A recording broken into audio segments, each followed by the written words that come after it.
Wrestles? Yeah, more wrestling coming up on Sunday. Fantastic. You're doing the same here?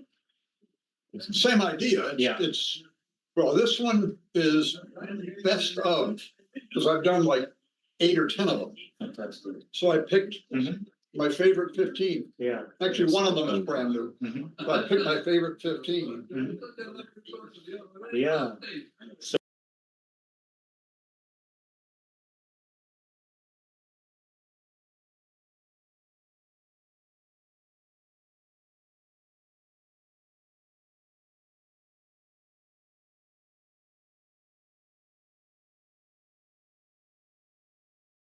no, because I did some to whom you're speaking and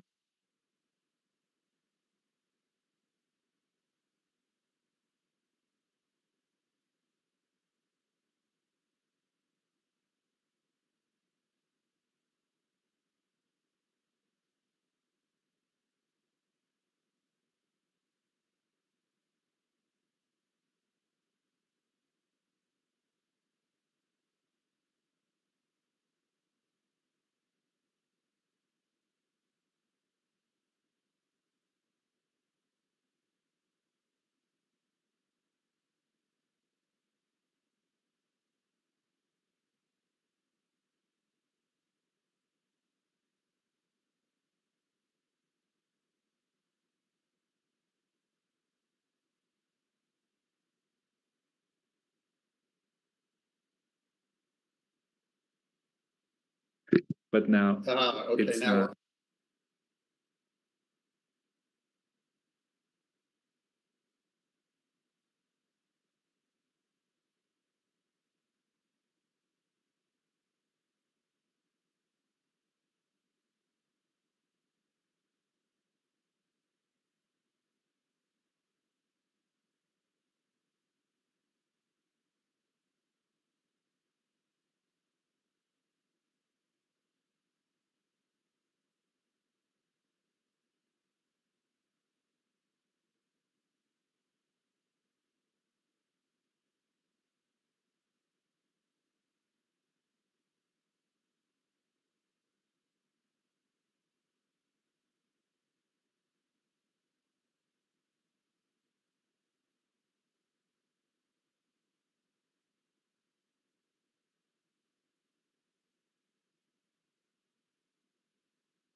All right, I don't know when Also I have negative. turned our microphone on.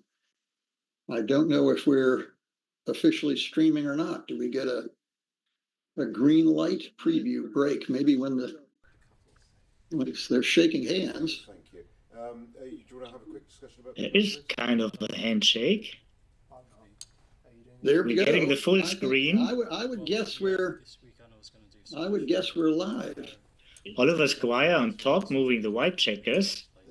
Well known to many people in the international circuit for winning all the super jackpots around. He's a G2 and he's facing Reese Hodges on the bottom with the dark checkers, and Reese is also a G2. Just started recently out playing backgammon in the pandemic. He's the best player of Welsh and Welsh. I hope I pronounced it right. I'm German. Sorry for that. And Oliver is the best player of England. So it's a nice match for the UKBGF.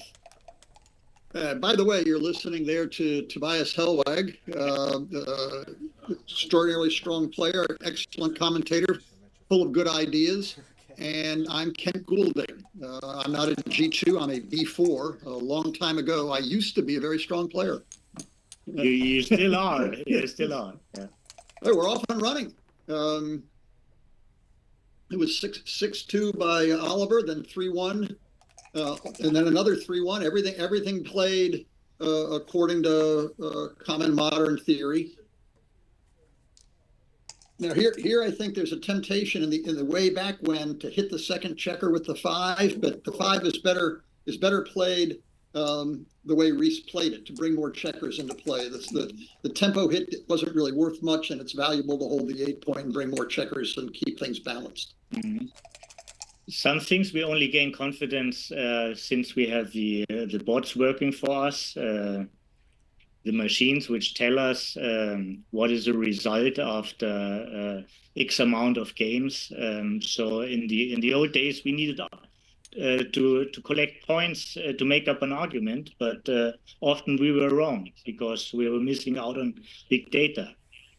Oh, for sure. Yeah. And on that line back in the 1990s, Bill Roberti and I were publishing a magazine, Inside Backgammon, and we'd have several positions every month, the quiz of the month.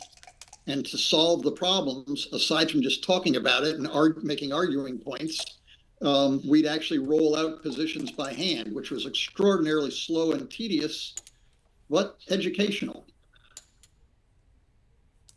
We were about to come into a Q-pot position, but since Oliver entered, I think,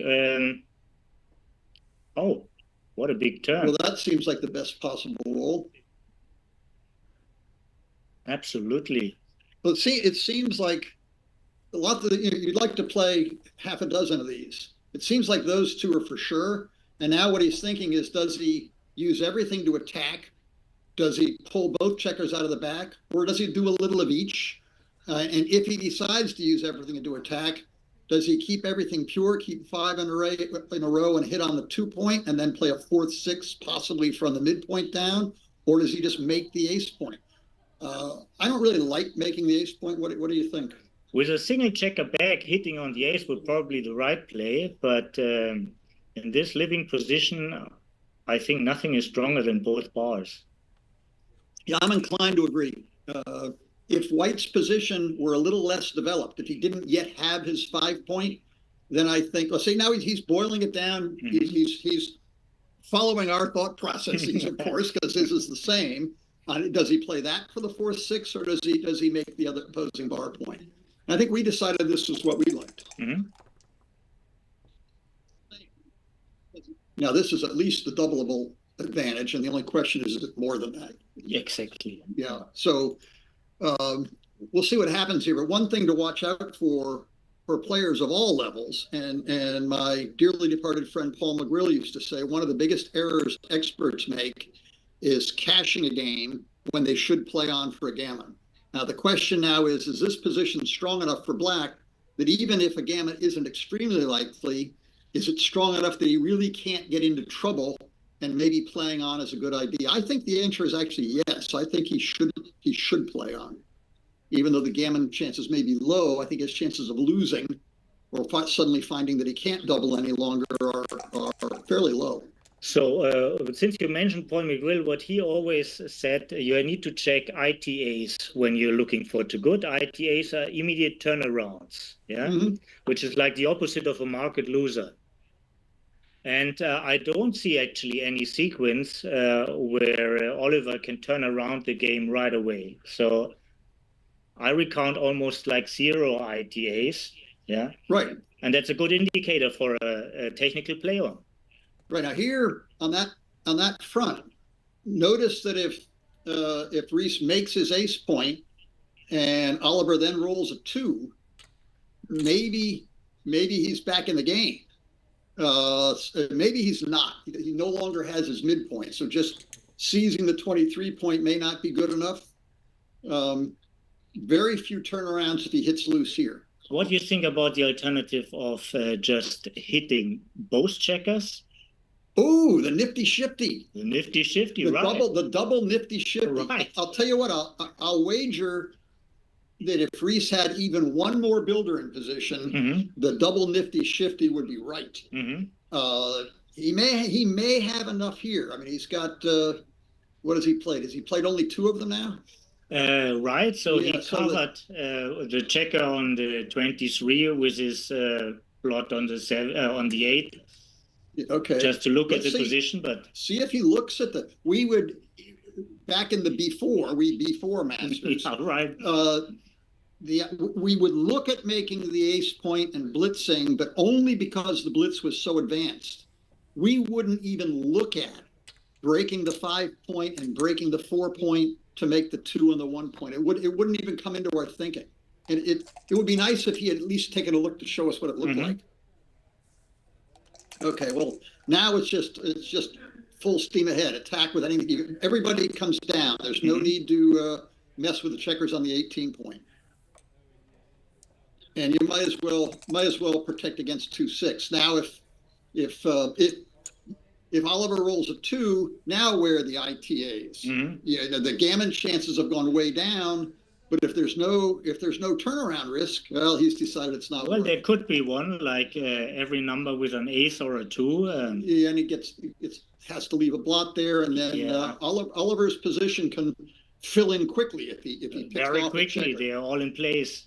I don't think there's enough here that Reese can give serious thought to taking it. I don't think. I think he needs a little more contact on the other side. He's very unlikely to get gamma, and he can win this. Reese is doubling, right? Oh, excuse me, Oliver. Yeah. He's taking his time, so that's good. I mean, he realizes that with the anchor on the 2 point, with those 2 checkers way back on the 18, which may not get out. I mean, if Reese rolls something like Tobias was talking about, like a 6-1 or a 6-2, what's he going to do? He took it. Oh, this is very exciting. Very exciting. I'm guessing that wasn't a take. And, will this 2 point game hold on? Well, if he keeps rolling 2-1, it will. Or will he be forced off the 2 point before he has a chance to get too many combination shots? Well, the 6-5 by Reese freeing up the 2 checkers on the 18 point was a big deal. I think Oliver would gladly pass now. Yeah, of course he would. So one consideration for sure from Oliver was that he's not losing many gammons from the 23 anchor. And even if he misses to get a shot right away and an early turnaround, he still gets plenty of shot equity later. Right, and Reese has already made his ace point. So these 2 point games don't get gammoned that often, and they win a fair number of games. It's not like this is a 1 in 10 chance of winning or something. I don't know the numbers off the top of my head. I probably once did, but I guess he's in the area of 20%, 18%, somewhere up there. Could very well be right. I just it came to my mind that the 2 point anchor is called in Switzerland the surprise point. So everything can happen if you have like the 2 point anchor in the game. And And since everybody is taking it in Switzerland, I really understood it is a kind of surprise point. You will be surprised how much you win from there. You look at 6-4. Oh, he didn't try it. I mean, 6-4 for Reese. You got there's with 2 checkers already dead. There's surprise. What is that? Is that a 2? What's the blurred die? I can't really Can't really be see can't be a 2, or you would already have played it. Exactly. So many things speak for. Maybe it is a 2. Maybe it is a 2. That's 2 of them. Well, he can't be. No, it can't be. So it must be a 4, right? It must be. Well, but if it's a 4-4-2, it would be also. I don't know what's taking so long. Oh, there's another checker. The screen is hiding another checker back there. Okay, so he could remake the 8. Yeah. Yes, I didn't see. Yeah. We have a separate smaller monitor here, and it was actually obscuring the 15th checker. Yeah, apologies to the audience for that, but we just didn't see what was going on. Yeah, apologies. So what are we back to? We're back to, oh, it's a 4-2. Yeah, okay. If he had and he's now played all of it. Mm-hmm, exactly. Okay, what he's thinking about, and this is another common theme that comes up. Do you clear the point which is causing the most contact, causing you the most trouble, leaving a combination shot? So do you give him, in this case, what is it, a 4-number combination shot now in exchange? See, there's the 4-number combination shot, 6-2 or 5-3. Do you do this now in exchange for presumed great safety later, or do you leave no shot now but risk leaving 11 or 13 number shot later? I'm leaning toward playing safe personally. Me too. Yeah, especially since Oliver has like the perfect board, and it's very likely actually that next roll he doesn't have the perfect board. Yeah. Also, a negative to this play is 2-1 doesn't get safe next turn. So he gets away with it, and then discovers he can't get away with it. You know?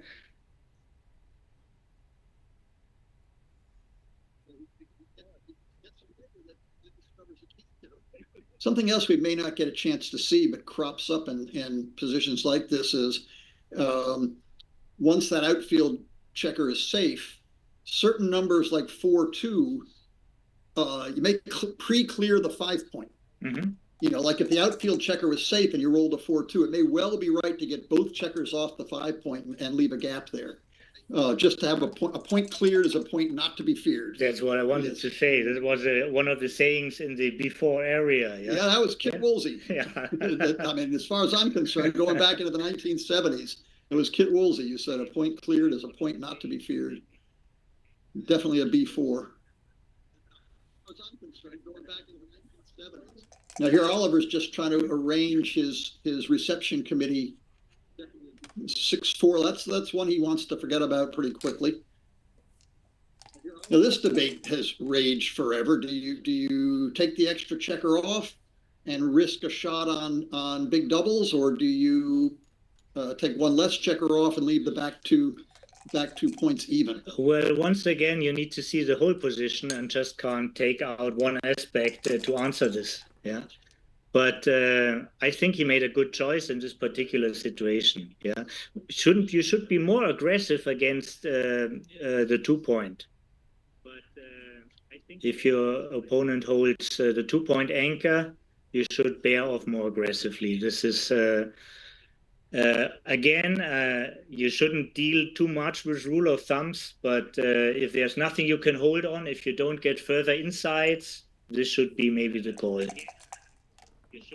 Speaking of rules of thumb, Bill Roberti's recently written a 3-part series, how to play the opening and backgammon, which is far more difficult and educational than it sounds like. Mm-hmm. But one of his rules that we don't like, and he doesn't like rules, is everything matters.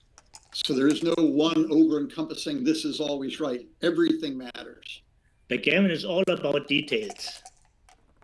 Yeah, that's the same thing. Yeah. This is looking pretty good for Reese. Now the question is, how long can Oliver hang around back there and risk getting gammon versus what are still, if he could hit a shot right away, he could still win fairly easily. But there is no number that leaves a shot now. How many fours does he have here? I mean, if he stays back, has he played any fours? I don't think he's played any. No, he didn't play any, so he could play to his own 4-point and close the board, but it wouldn't make any sense because he's not getting shots in the next sequence. And right. So he's looking ahead here. There are some fluke gammons if he's still, like this would be a candidate for a fluke gammon. He'd get absolutely. And if he did stay back, there was no shot immediately. He would already have advanced every spare checker in his home board. So his next roll, if he wanted to stay, he would have to break up his home board, which would pretty much kill his winning chances. So I think he correctly looked ahead, saw there was little hope in winning, and just made sure he got off the gammon, and 1 time in a million wins the game.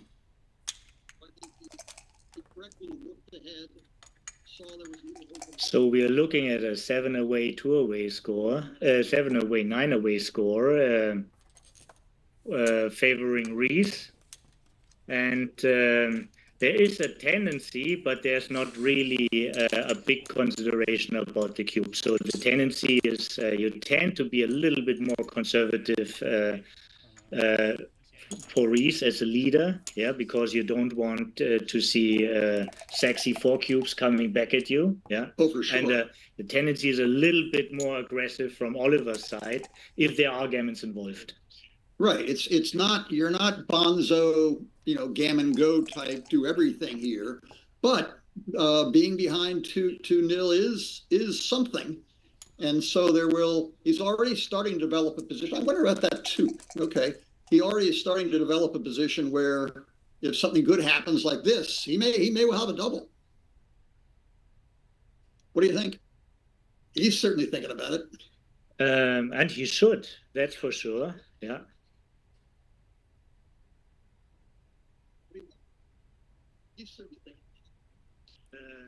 And I think Reese has an easy accept. He's not far enough ahead, or it's not desperate enough to give it up. It can be surprising if Oliver's position was just a little bit better still, like here. And there it is. And here, now this position you'd be passing. Absolutely. So he lost his market. Except for he doubled. Yeah, except that he doubled, right? He would have lost his market. So very well done, Oliver. Yeah, nicely timed. And I don't know, I think that even the small disadvantage in the match score was enough to trigger that cube. I wonder if it was still 0-0, whether that would be a cube or not. It might be just close enough that the match score was enough to make a difference. Or we may learn that either one is or both of them aren't. We don't know for sure. It could have been a double at an even score. It's certainly not a double for the leader. Oh, I agree. Yeah, certainly not a double for the leader. Well, now we got to see how to best defend for Reese and how best to attack for Oliver. So what has he played any of this 5? Yes, the 2 is mandatory. He needed to enter. And now he's thinking about the 5, either moving to the bar or 13-8. And I think it's 13-8 because you want to have one sequence of silence where you can start your own development while you're so much under pressure. Right, I agree. And I'm certain that the before crowd, the B4 crowd, would play 13-8 without thinking about it. There are look, I like that. Interesting thought. This is, I don't know that it's right or not, but it's a very interesting thought. As long as you're under assault by multiple checkers in the home board, perhaps deflecting the action out to the 18 point is a good idea. I'm big on making plays like that. In fact, back in the before area, I would play an opening 6-5, 6 out and 5 down. But I'm not sure here that throwing that to the 18 point is so good when you can do something constructive on the other side. And I think at some scores, actually, it is right to do the second 6-5 the way you did. Yeah. Yeah, certainly. Yes. And it's not, players have gotten generally much better. But if I know I'm playing a fairly weak player, I'll still make an opening 6-5 out and down. I mean, I'm very, very comfortable playing those positions, and they present many more problems for my opponent. Those stacking the 6 checker on the midpoint makes things much easier for your opponent to play. Mhm. Whereas having the checkers spread out all over the place makes things much harder for your opponent to play, which is why I used to do it. So Reese, which is very interesting, only plays for a couple of years, and he started out playing with the computers and with commented matches on YouTube, and basically he started out playing when the game is about to not to be solved, but he's less guessing than earlier players before, and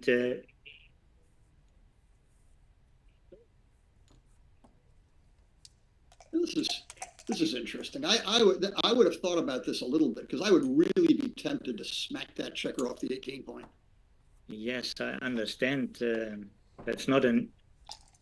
To me, also, I would. It would take at least more time for me to make such a decision. But Oliver must be very clear about it. He has a lot of experience. He's a young player, but he has a lot of experience. I think he's traveling to like 10 to 15 international tournaments a year. So hardly anyone does more. Look what's happened to the game. This is now anybody's game. Yeah.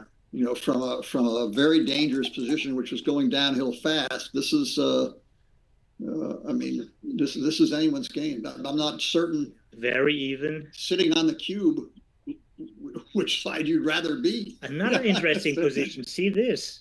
Should he go out and save the blood on the 9? Or should he just make equalizing the board strength and make the 5 point? I think I'd make the 5 point, actually. Wow, that's a very interesting decision.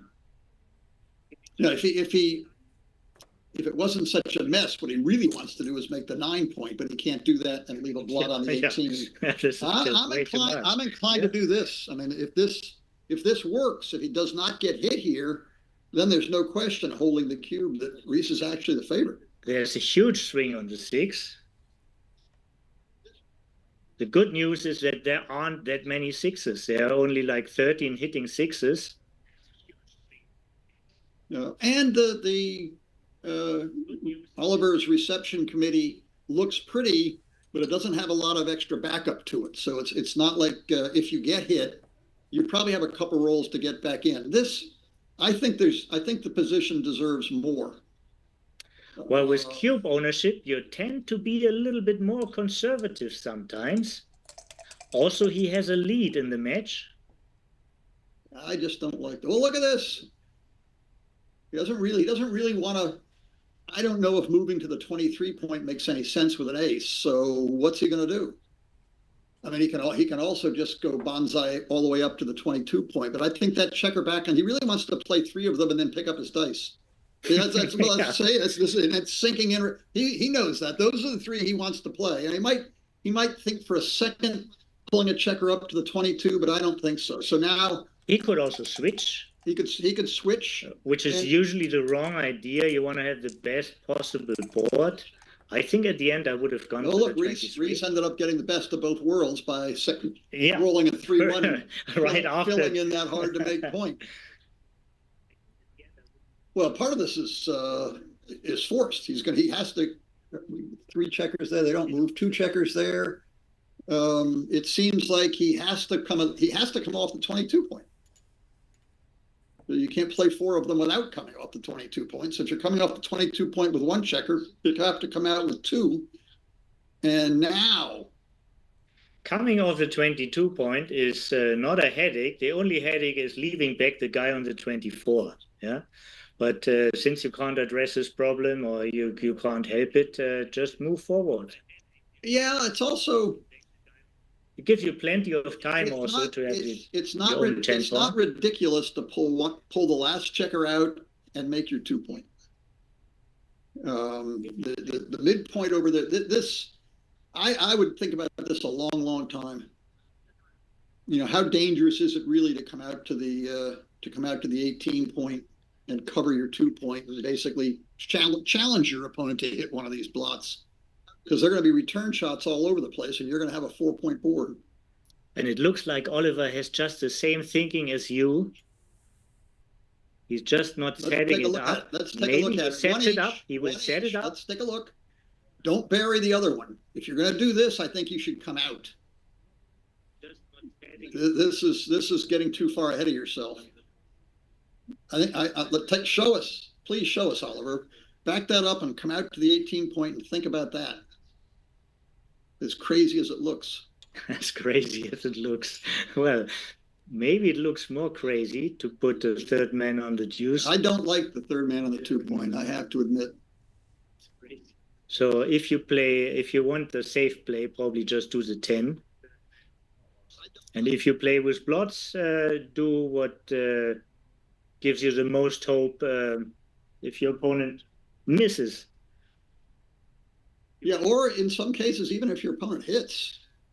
This is yeah, because he has to give up a point to hit very often if he doesn't hit with a 4. There are going to be blots. There might even be multiple blots. I mean, if your opponent, if you come out with the 6 and cover, and your opponent rolls an ace deuce, you know, he can hit, but then either checker with the ace, but then there's going to be multiple blots floating around, and it is only a 3 point board. I think this is. I don't like that. He hasn't actually looked at pulling the 4th one out. He may not have hit. Is it possibly didn't see it? That it's escaped his. He might see different merits about this play. Maybe he thinks it's a good idea to get outfield coverage in your opponent's home board. I don't necessarily agree, but it's interesting. What could be his motive to make that move? Right now, he's really he's stuck even further because if he came out with a 6, he really doesn't have a good 4, and there's no duplicating going on. Well, here you go. This is what McGrill used to call this TMP. Too many points. Yeah. Too many points. He's only got one spare checker to play with, and it doesn't go anywhere good. So he's going to have to break something, and not really get a whole lot in return for it. Yeah. You know, what's this leave? 4 shots, as compared to a whole bunch of shots. 12 shots is the other way. If you would slot it, or this is interesting. Yeah, no, that's I think that's the play that sort of comes to mind. And again, it's dangerous to get hit. Oh, look at this! Now it's Oliver with too many points. And that is a consequence of his choice of double 6s. Yeah, that third checker on the 2 point didn't look good then, and it doesn't look good now. Absolutely. But here again, we come into a position where blot protects blots. So whenever Reed will hit Oliver now, probably spreading out blots again. So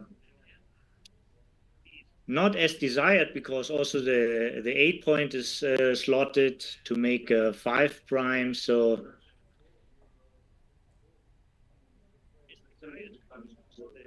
how much of this have we played? Oh, I see. Has he played the 5? Now he's contemplating the 4. That's what's going on. It's a little bit hard for we commentators. The screen is slightly too low, so half the checkers are getting cut off. I suppose people watching see the same thing we're seeing. All right, 20 hits, which will leave all kinds of return shots unless he hits both of them, and a whole bunch of different numbers to make the 5 prime. Reese is thinking another Woolseyism. Every roll is a new cube decision. So even though he's leading 2-0, this position is looking very, very strong. First question is this would you take this if you got doubled? I'm not sure about this. I think I tend, my first impression is I tend to a pass, because I see like 1s, 2s, 3s, and 5s are good for my opponent, and I still have one checker back.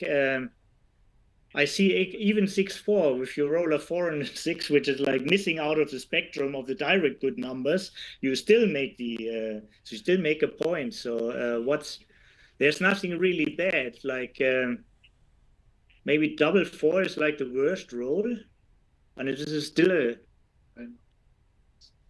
nothing really bad. Well, again, going back to the B4 with Kit Woolsey and I studying backgammon more years ago than I really like to admit, but it was in the 1970s. Kit developed early on one of what's been called Woolsey's laws, and that's when thinking about doubling, move over to your opponent's side of the table and look at things from his standpoint. How would you feel if you were your opponent? How does it look from his side of the table? And Kit at our local club would actually get up, walk around, and look over his opponent's shoulder and look at the board from his side. That'll clear itself. I think we're same. They got to push the board, or is it? I'm gonna just maybe no. This looks fantastic. Normally, just on this computer, it doesn't look okay. Is it okay out there? Yes. Yeah. Okay. All right. Yeah. So Woolsey's law was if you go to the other side of the table and think of it from your opponent's side, if you're not fairly quickly saying, "Oh, of course I take," then he'd go back to his side and double. So it's not my problem; it's my opponent's problem. And that may even with our 2-0 lead, we're talking about a cube going to 4 and then going to 8. And suddenly our 2-0 lead doesn't mean so much anymore. McGrill had a different thing. He called it intellectual empathy. Like you want to understand your opponent's thinking to get more calls about the position, which is basically the same. Reverse the board, dive into your opponent's mind, see the position from the other side. Now this is really exciting. If that shot gets hit, and it doesn't hits and doesn't cover. Now let's stop and pause a second. I think he has to hit. I'm actually not sure because he's way faster. And does he lose his market? Does he get into an efficient cube territory if black misses? There's a lot of interesting question about his position, and for sure Oliver has a plan here because he voted for the take. And well, here we go. This is a big swing. I can't see the die. All right, now what's happening? Is it soup? If this is not a double, why did he hit that? Well, yeah. And I don't remember the odds, but the idea that checker back on the 24 point is behind a 5 prime, it's, well, how did McGrill used to put it? He had so many McGrillisms. 4 in a row is less than you may think, was one of them. No, it's 5 in a row is 4 in a row is more. 4 in a row is more than you may think, and 5 in a row is less than you may think. So this is if there's a good reference, it takes you about to jump an indirect 5 prime takes about 5.8 rolls. Yeah, and he certainly has 5.8 rolls time with the spares out and the builders. So I'm actually fairly surprised that he took all this risk and is not doubling afterwards. Didn't redouble. Well, he may have a very good redouble now. Depends if he gets up to, if his very next roll is a deuce, he may have lost his market. I agree absolutely. And of course, if Reese rolls an ace and he rolls a deuce, maybe he's still again in market territory. Yeah. Oh yeah, I had this 5 in a row with a gap, so you need a 1-6 or a 2-6 or whatever to get over it. So to play these positions really well, you need a lot of references. You need a lot of experience. This is not an ABC position. Yeah? Not at all. And what exactly is going on here is there's many layers to this onion. Yeah. Because black Reese has to play next turn. If Oliver somehow just plays safe, maybe he rolls 4-2 and makes the 10 point. Now, if Reese doesn't roll a 6, he's got to mess up his board. I think he wants the coverer more than he wants the safety of covering that. I think this is right. Ooh, great shot. Great shot. Big swing. Huge swing. Now, do you sit and shuffle a checker, or do you could go Bonzo and break the 18 point. I think I go Bonzo. I mean, if things go wrong and you get, the danger here is enter and hit loose on the ace point, and then what's going to happen next? With extra blots in the outfield, it can really go sour. Whereas here, maybe you're dead anyway. I think the extra blots in the outfield might be a bad idea.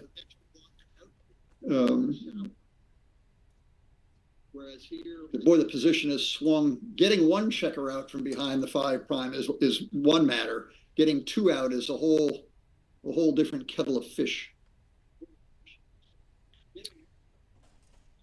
There was a position I recall from the finals of the Czech Open in the year 2000, where I was playing Johannes Leverman, and Paul McGreal was doing the commentary. Look, here we go now. Nifty shifty, or just hang on and pray? Well, certainly you want to put the guy on the bar. All right, so that's the nifty shifty. Can't just let him roll. I really liked it. A 6, a 1, a something. Oh, there's An ace. That's something. So much to do. Double 3, double 1, 3, 1 are closing numbers. Every 6 is great. Holding a 4 cube, trailing in the. I'd like a 6 now, please. I'd like a 6. Every 6 is great. So I was McGreal's doing the commentary. I'm playing at the time one of the strong wonderkins that was running around the world. There was a pair of Germans. One was Johannes Leverman, and the other was a youngster named Dirk Schiemann. Yeah, right. And I'm playing Leverman in the finals, and I needed a 1-6 to get out from behind a blockade like this. If I got out, I was hitting another checker, and I redoubled to 4. I could hear the crowd scream in the other room, which was supposed to be quiet. That I wasn't supposed to be able to hear. And I rolled 1-6 and won a gammon and won the match and won the tournament. Amazing. If you find Johannes somewhere, he'll remember. Yeah.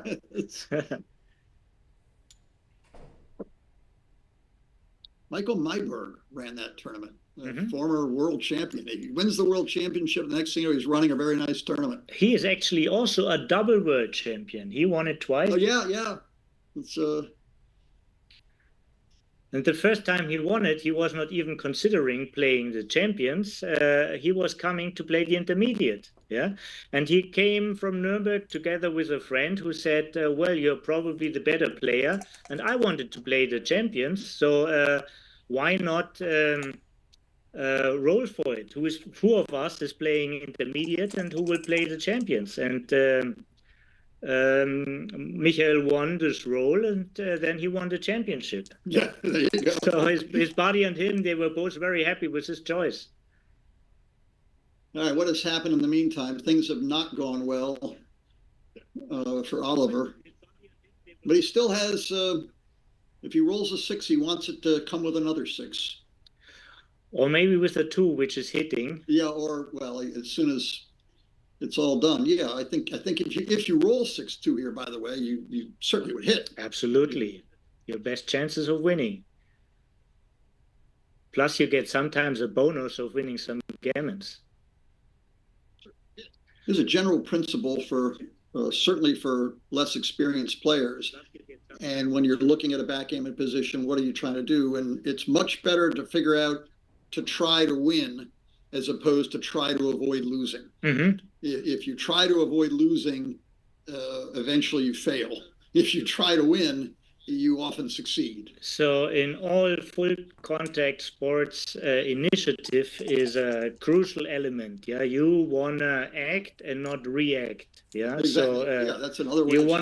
You wanna choose the active play whenever there is one. And again, going back to the D4 era, way before the great Michael Senkovitz, who still plays and plays well, way back when, would lecture to me or anybody else who would listen. Backgammon is a game of aggression. The aggressive player is much more likely to win. That was, by the way, also in a lesson from Michael Mayborg at the Nordic ones, where in the past great winning players were asked to make these lessons. Still, this happens, but now there's also a group of professional lecturers. Yeah, and he said aggression is always an idea to success. Yeah. Yeah, there you go. Yeah. And he said, now this game's not over. You know. So basically, probably the worst number white could roll is the 6, yeah, and the best number they could roll is 2 6s, yeah. Yep. And if there's no 6 at all, white still is in the game. So maybe black should trap a little bit more. That's already passed. This is tough. Oh, double 2s is excellent. Excellent. Because there were a single 2. What do you do with it? You can't. Do you hit loose and play a 2 somewhere, leaving 3 blots? This was a very strong roll. Now a 2 back the other way. Oh, look at that! 1 roll late, double 6s. Should have saved them. And there's an ace. Okay, now we're to the. This could be the last game of the match. The hitherto highly unlikely gammon has now reared its ugly head to how do these things work? If he can close his board, is he a favorite to win a gammon against 2 checkers up, or is it 60-40? What are the odds? You're supposed to know these things. He's a small underdog to win a gammon here, but it makes a little bit better that the 6, 5, and 4 are not covered. Yeah, that gives him a little some little extra gammons more. Yeah, I mean, partly he can barrel. Whoops, that's the end of that. So, although there's still some gammons here.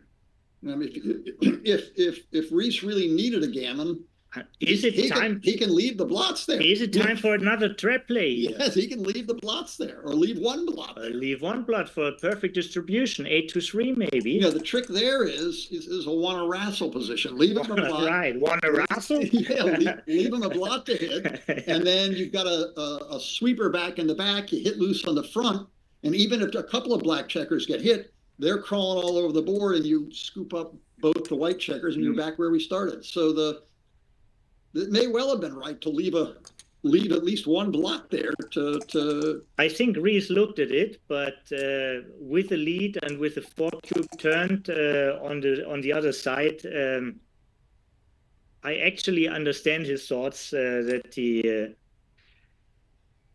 Okay, now his gammons are not so active like the opponents. For sure, they're not as worth as much to him. Here he took 2 checkers off, and there's again, 1 big doubles, and the game's close. So that helps. He might have last turn hit loose with the ace, but it was he didn't. And now it doesn't appear to have mattered. And many things come into consideration of this. It might be in a standard at a standard score, at a money game. This might be all very well be right, but with the opponent having the 4 cube at this match score, it can be a completely different idea. Yeah, I actually like his choice. Yeah, I think I do too. Now is he once again stewing on? Does he have 1-3 to play? Do I play safe, but much less chance of getting a flute gammon, or do I play aggressively? And okay, now there's not much to this. That's good. It's nice not to set up something where 3 doubles by your opponent in a row leaves you. So most likely we're looking into a 3-away, 9-away score. And what to say about this new position? You always should think about how does the score influence my action next game. So being 9-away, 3-away for Oliver would mean he has like a very, very low take point, like around 17%. And he's very trigger happy when he's about to win any games. Is this right, or is there anything else to add to the? No, that's the right idea. Score position. it would be, there's sort of a little bit of a counterintuitive thing here, that winning 1 point or 2 points isn't that big a deal for Oliver. If he wins 1 point, he's now even away from winning, and all these early doubles and gammons are going to get him out exactly at some point. Where if there's a racing game or a non-gammonous position, he may wait a little extra as opposed to a little early to get the 1 point in the bank. Yeah. And now he's on even to get home. You know, if he gets 2 points in the bank, still the same number of games he has to win as 1 or 2. It's sort of like a free, the flip side of a free drop situation. Exactly. But only in non-gammonish positions. Yeah. Well, this is right away a gammonish position, and right away, what happened? Did we miss a double sixes? Did he dance with double sixes? I think so. Yeah. And McGrill would call this a sexy cube, a sexy double. So Reese's position sort of blew up.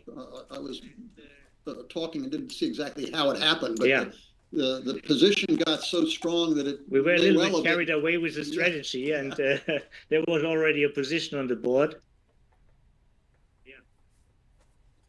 Oliver's got his 1 point, so he's going to be looking to get points in 2s and 4s now.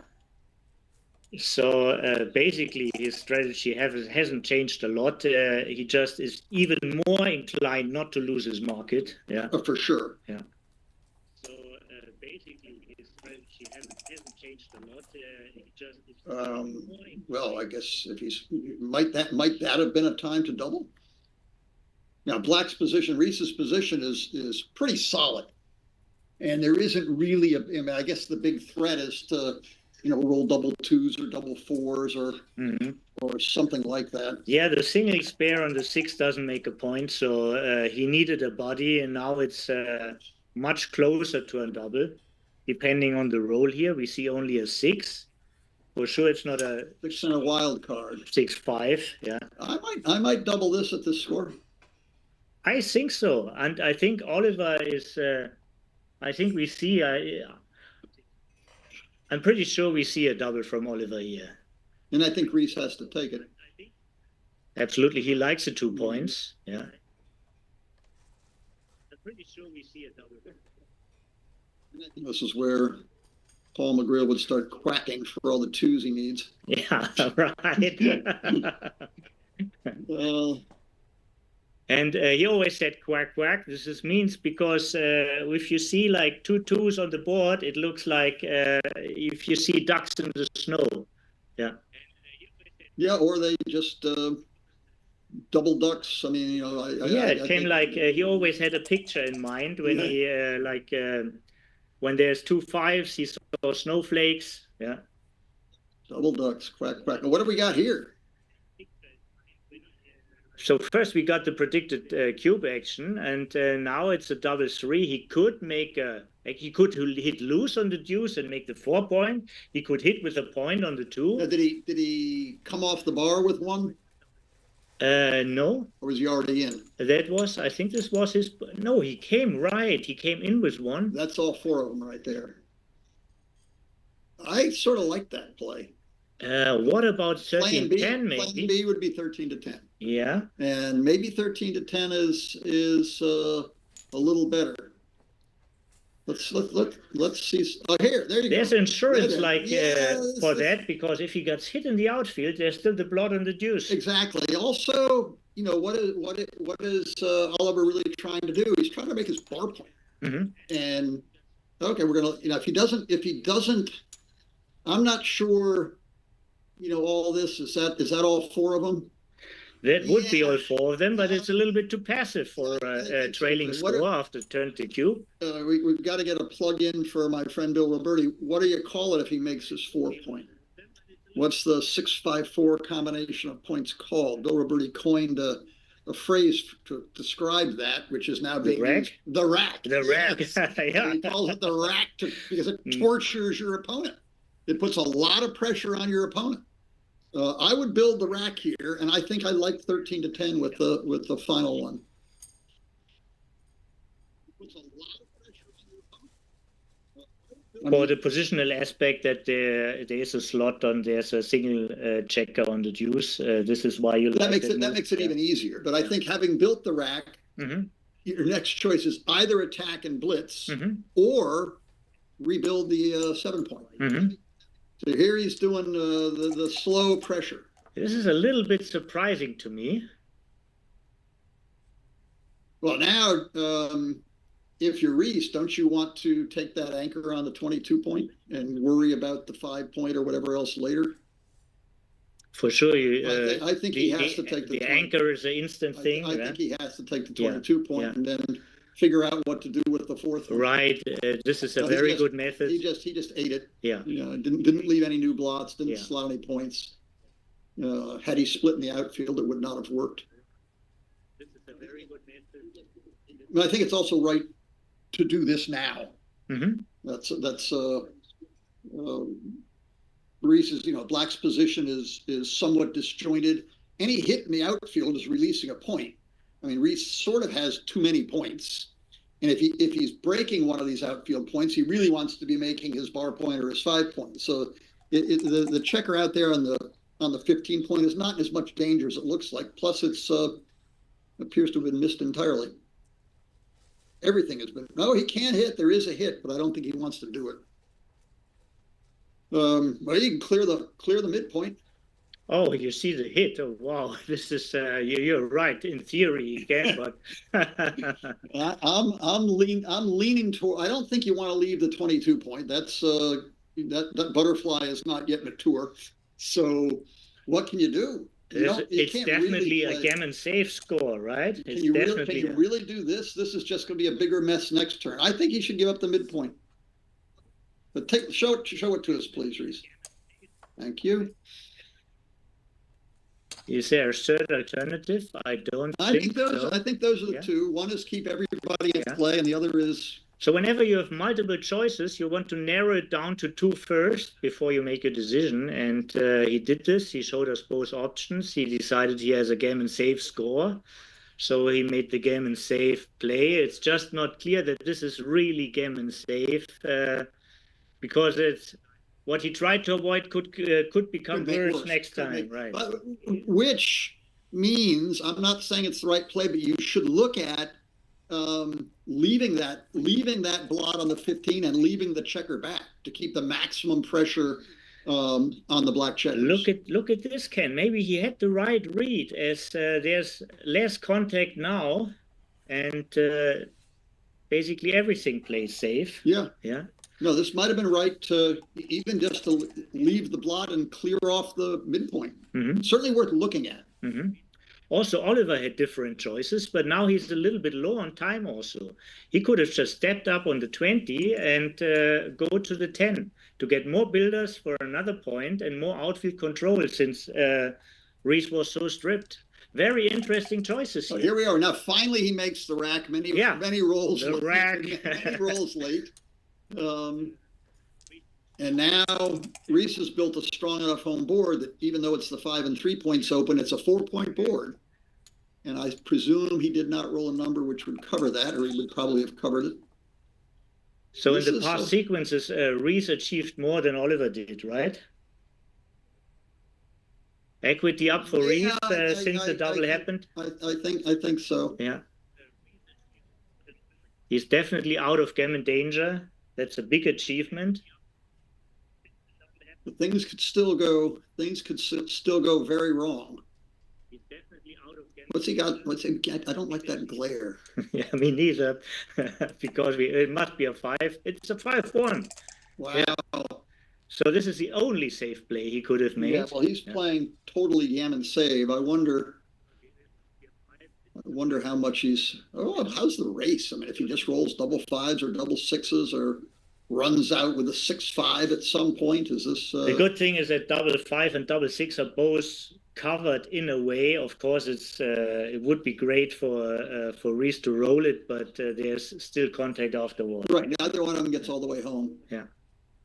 Well, that's an interesting. But because of the mess on Reese's side, because of the many blots, he has, if he chooses, he has a free shot to try to build the backside of the prime here. Look at this. The idea of stopping there is it stays connected with two checkers. You know, both 4 and 6 cover that. And not only this, like the duplication thing, diversification going on here. He's looking at what numbers he hits with, which is 6 and 3s, and here he but not 4s, and here a 4 works to. I think he made a really great choice. Yeah, I do too. Yeah. Here, but not 4s. I think he made a really great choice. Yeah, I do too. Okay, holds everything. Now 6-3 is awkward. I guess he would just squash it in his home board. That makes another point. Yeah, when do we get to build our board back? Yeah, right now. one way or the other. Yes. I mean, a 4-point board is a 4-point board. It's dangerous. Right. Or once your opponent is on the bar, it really doesn't matter where the points are. As long as they're the same in terms of keeping them out. It's dangerous. Right. Or once your opponent is on the bar, it really doesn't matter where the points are. As long as they're the same in terms of keeping them out. All right, spreading checkers around. And this is actually equity up for Oliver, because the race was not so clear, and now at least he decided that part for him. Right. Whoa! That's a nice 1-2 punch. Speaking of the race, 44 pips in 2 rolls. How good is this? Not bad. Not bad. And we're running out of, I guess his winning options start with a 6-3, double 6s or double 5s for Oliver. 5-3 gladly takes a checker off. 1, 2, 3, 4.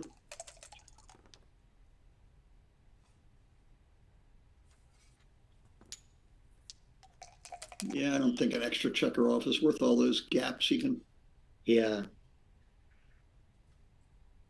I mean, if black was further scrunched so the checker had to run this turn, then maybe the gapping play, taking a checker off would help, but I don't think it was that desperate.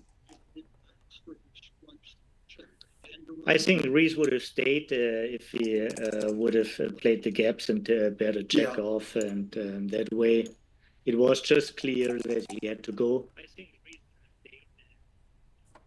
All right, well, there's no gammon here. There may well still be possibilities to win, but that's cutting them down. So 6 away, 3 away. Now we have a 7-point match here. It's getting a little less desperate. Yeah, but still, still you want those. Still, you want to be the leader in the absolutely. Well, that was exciting. Yeah, very much. Still, you want to be the leader in the absolutely. I mean, 2 games before, that was the most interesting game, and I would love to go back at all this cube action. He surprised us a little bit when he took, and I would love to go back at all this cube action. Here we are doing this. This has been popular 6-3 opening roll for a long, long time. Although when I first learned, it was thought to be a close call between running all the way with 6-3 and coming out and down. All right, nothing serious happening here. That's serious. That's serious. This is a simple play. It's easy, simple play, and barring a very good number, he's got to think it. Well, I can't see what that is. It's 4-2. 4-2. Now, is this enough to spin the cube? Is it enough to spin the cube at any score? Is it enough to spin the cube at this score? With an even away score and a clear lead? I think that's a very strong position. I think it's probably right to take. I don't. Oh, there you go. Yeah. That once again, he may have lost his market had he not doubled. Absolutely. You know, he had, double 1s looks like an improbable joker, but he had a lot of jokers. You know, a whole lot of numbers reached a position similar to this. Well, it was like in your last lecture, the vertical prime usually often is not that strong, but 9 numbers to make the 5 point, 9 numbers to make the 4 point, and 9 numbers to make the 3 point. So he was a big favorite for improvement. Certainly 1-1 was like one of his best.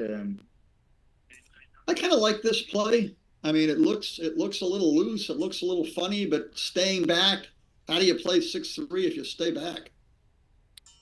You could go maybe for the anchor. Yeah, that's what's play the 3 and then don't run out. Right, but then there's a lot of numbers are pounding on you, and look, plus the 3. So we can say we've duplicated. It is a duplication, and it helps also to advance the blocking situation, to advance to help him to keep the checker back on the midpoint if he's not getting hit. He's getting hit. Yeah, they rolled off of our board, but not off of theirs. Oh, it was a 2-1. That's very interesting. That's very interesting. It was a 2-1. With only one checker back, I kind of like the hit. Mm-hmm. And we see the clock oh, it's down. They're both getting down to where it might matter. Right. Oliver and Reese really invested time into their place and these positions. Take your time, boys. I want to see some excitement. Yeah. Some of the most memorable matches from years ago when Bill Roberti and I ran these big tournaments in Dallas, Texas. The first time clocks were being used in tournaments, and they were all analog clocks. They weren't these fancy digital clocks. I remember there was this little red thing. And, yes. So the people got no delay time, and sometimes you saw matches and you knew they can't win it because it's time to roll. Yeah. And we had a couple of, these are high stakes, high prestige matches, and we had a couple of them that came down to split seconds. Yeah. One of them ended up, the clock determined it. Both players were short on time, and one player ran out. A very close match, and the player who ran out and was very unhappy was famous Wilcox Snellings. Oh. My goodness, he still remembers that match. Yeah, of course he will. It was an expensive entry fee, and it was a very deep format. Oh, yeah. I mean, they were playing best 3 out of 5 11-point matches. Wow. A match takes all day. Yeah. We get, if it became 2 matches to 2 matches, then they're playing double match. Mm-hmm. We liked that, double match. Meanwhile, somebody got squashed. It's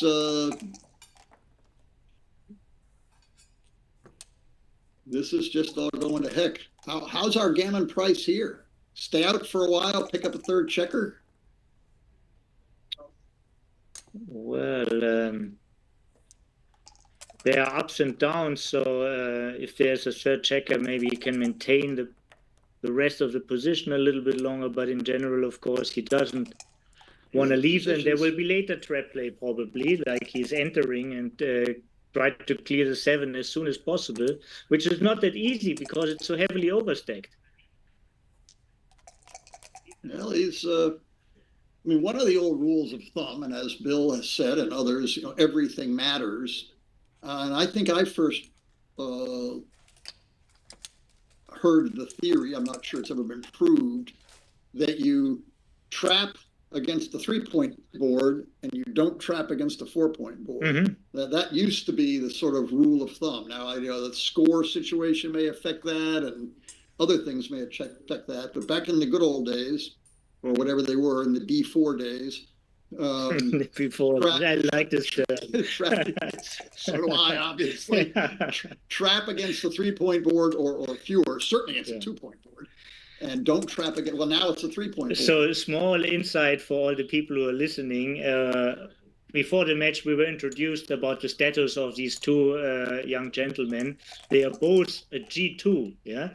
And then Ken said, I'm a B4, yeah? Which means I'm from the good old days, yeah? So we are cracking up here. Yeah, my first decade as a boy wonder was 6 decades ago. I'm having trouble hanging on to boy wonder status.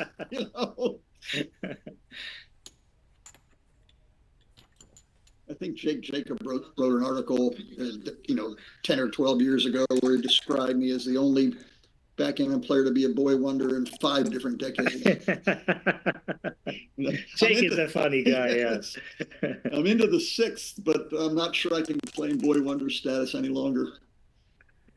Meanwhile, well, from your voice and your humor, you definitely are. Okay, yeah? thank you. Yeah. Thank you very much. Well, what's this? Could maybe pointing notes. Yeah, no, there's some. There are some gammons still, and oh, it would have been fun. Can he win this race? I think the hitting the shot makes more sense. I mean, is he 1 double sixes away from being in the race? And I'm not sure. Let's say if he runs out with a 6, his opponent rolls 4-1 or something, and then he rolls double sixes 1, 2, 3, 4. He might be within double sixes, which means maybe the coming out was right. Now you need we need Oliver to roll small. That's about as small as you can get, and 1 big doubles, preferably 6s. Well, there's 5s. Now let's reassess. He's only got 2 off. That's too bad. 6 2s, 8 pips. That's big. 1 more doubles, and it gets much more exciting. Much more exciting. And here we are. Now, how are we down to rolls versus pips? You better have some extra pips on that. Is it a 4? Oh, it's a 5-2. 3, 4, 5, 6. So how many checkers do we got left? Or I count checkers off. 1, 2, 3, 4. 1, 2, 3, 6 off. 7 left. 8 off. So he's still got 7 checkers left. He must 5 and 2. He's 1 more doubles to make it interesting, or Oliver has to roll very poorly. That's good enough. If I'm Oliver, I'm happy with that. Of course. Getting 2 men off. Okay, now here we go. Get them off, and we can't see it. It doesn't look like it got a checker off. I guess it was 3-1. Have we got any doubles? Is that what we're down to? Is that a double? Wow. We were talking about the 6-5 play. Yeah. Should he run or should he not run? He was right with his decision. He made the right decision. My goodness. At least in the 1-game rollout. Wow. Well, that was exciting. Take some of the fun out of the match. So now we've got a Crawford game with Oliver very much wanting to win, but he needs to win. A gammon counts.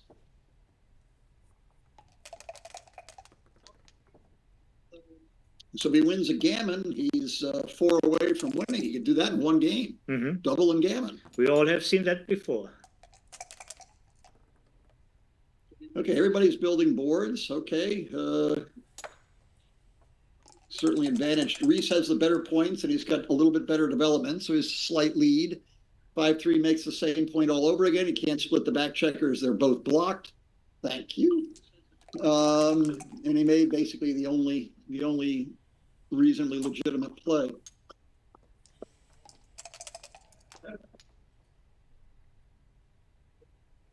Okay, after my sip of water,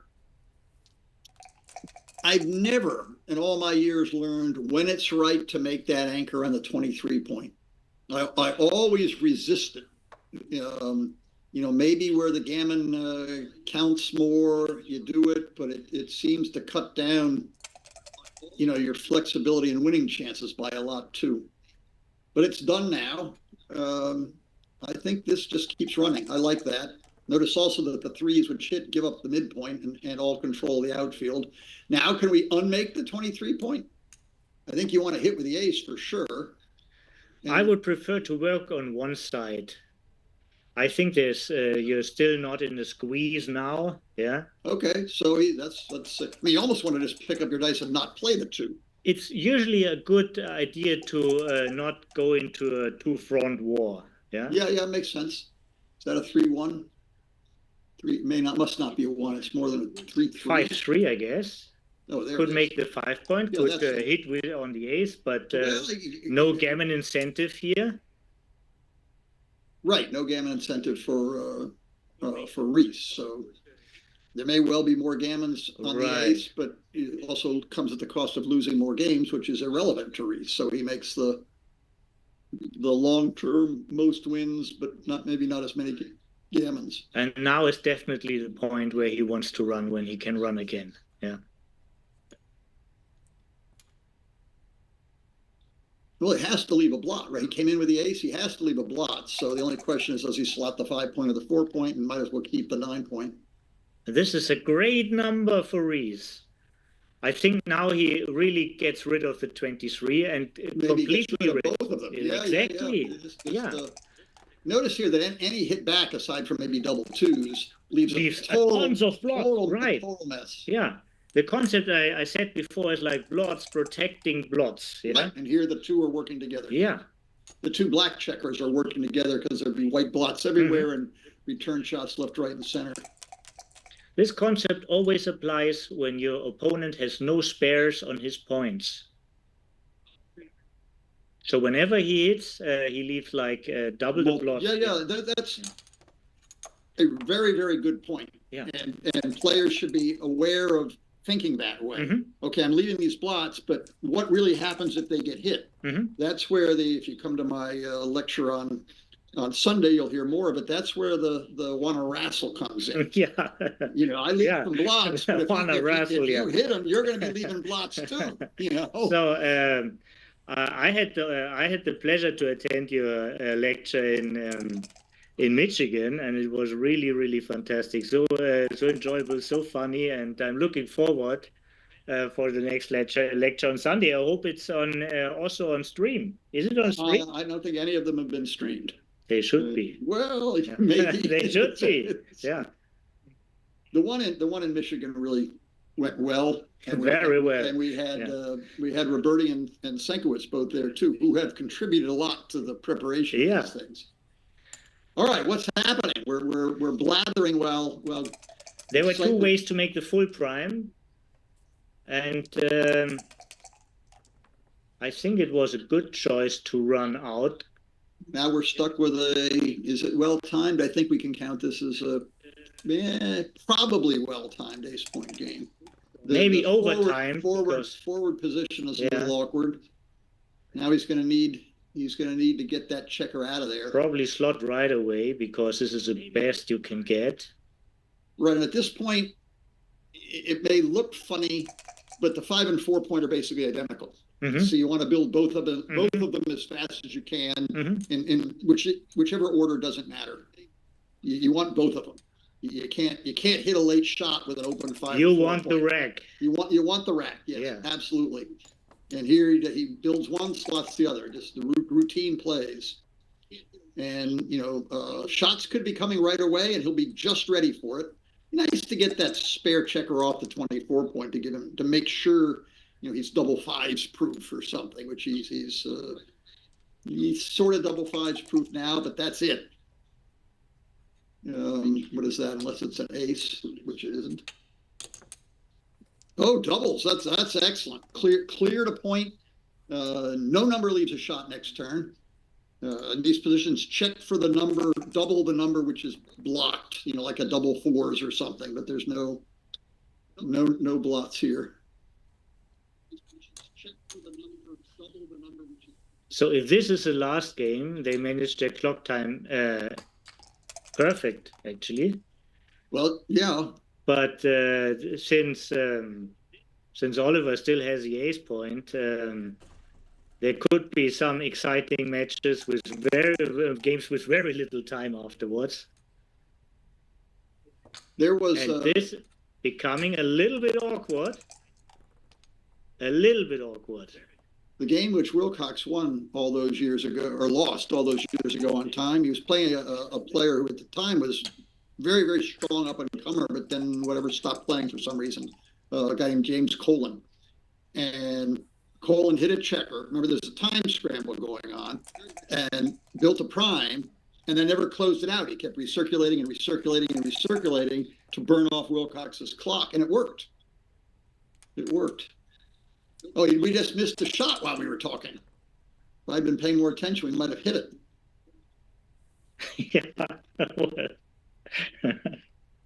It was some sort of momentum, yeah. Now, hitting one is still... and there's a 3. The 3. Hitting one could still win on power, but there's still time to catch a second. Oops, now there's no shot next turn. I would keep it back there. I mean, what's you kind of got to get? Yeah, it's a tough choice. It's a tough choice. I mean, 2-1 is one of his worst numbers if you stay put, and it's one of his best numbers if you leave. So there's a really big swing on this number. So just to avoid it, if there's one number with a really high swing, it's often enough reason to avoid this number. And it's a 2-1. Is it? Yes, I think so. No, it's a 3-2. 3-2. Well, he did this to keep his full prime. You know, to stay back there, we'd have to break up the prime. And another 3-2. Oh, that was a perfect number. Yeah. He needed a 2 or doubles there. Now it would be clearly equity up if you still had the ace, if you still had the opponent's ace point, right? Right, but now, well, he can still catch the 2 or 3 remaining. So a 2 leaves a shot, and an ace sets up for the coup classique. The coup classique. Let's not miss this one. Okay, what do we got here?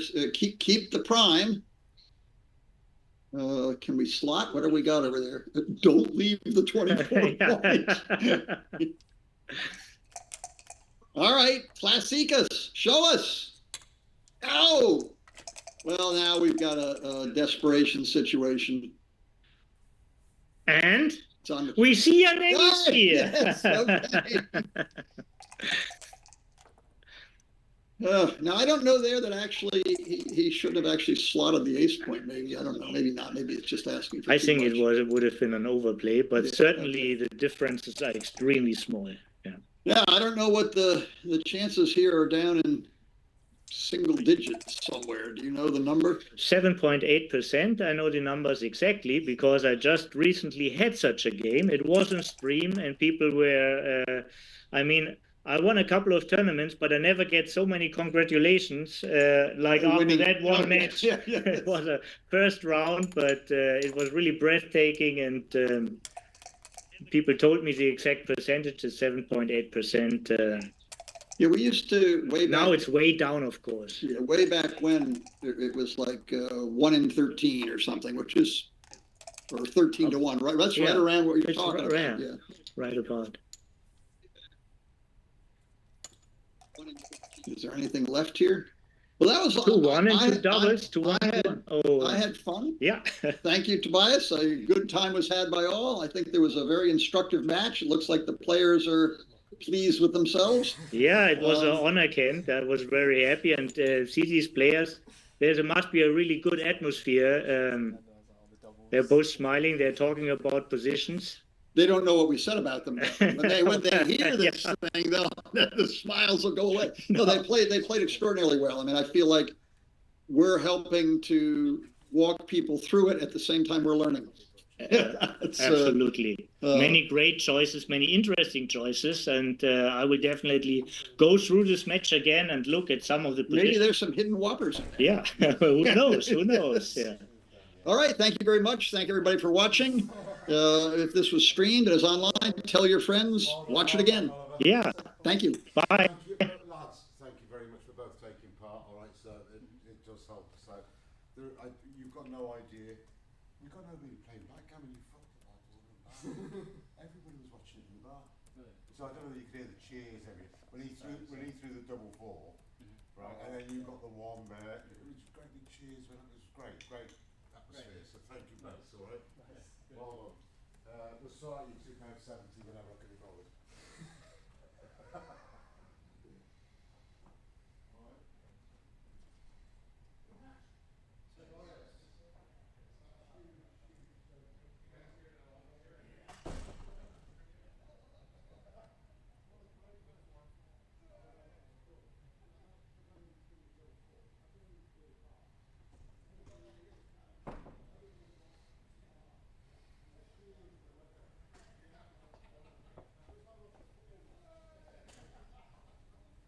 Got a lot of people asking you to record things for them. No. I don't come next year. Okay. Okay. Not great for business, was it? This is the last time I was here. Okay.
No, I live in London. So I just drove today.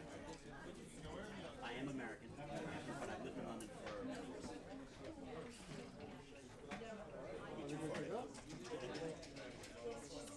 Okay, good match.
I was told you were young, don't do it. Small no double.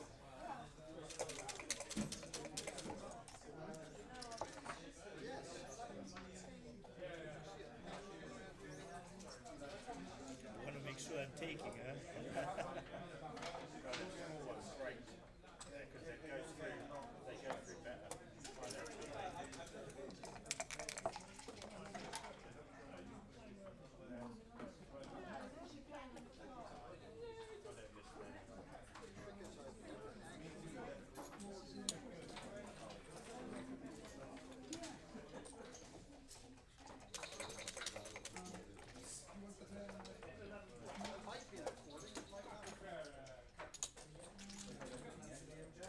David, make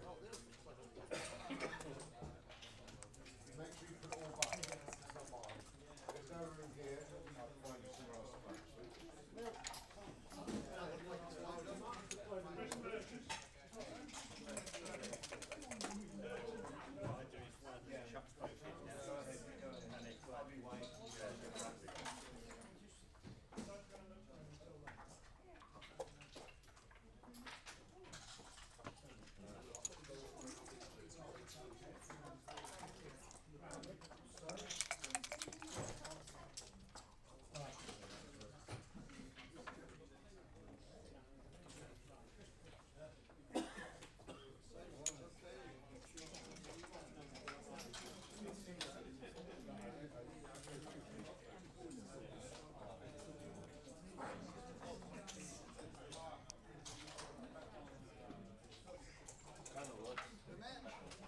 you lost 10 seconds. I'm sorry.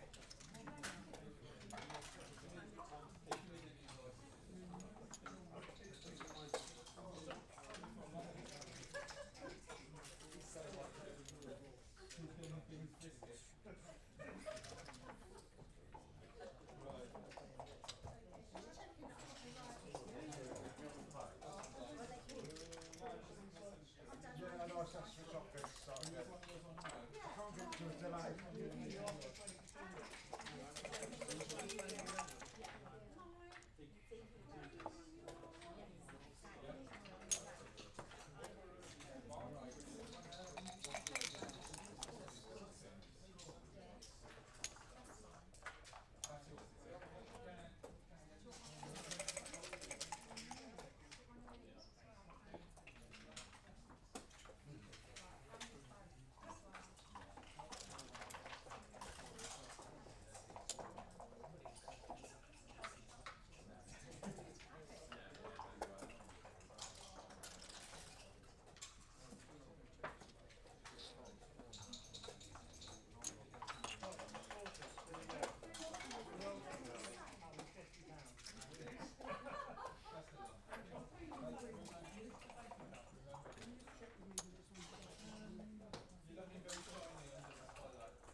Too much experience.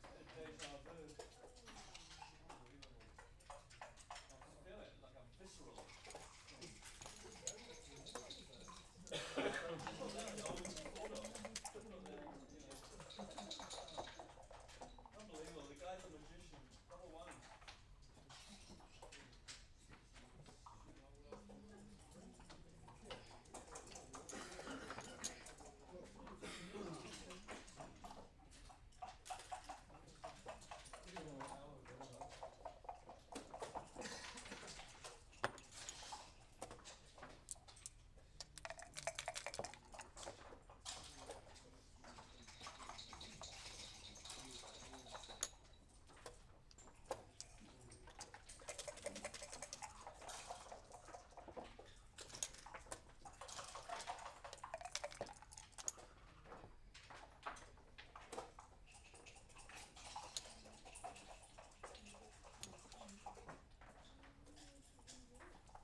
Thanks.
go up against Celtic. Celtic.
I still see you playing on the Saturday.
Hey, good to see you.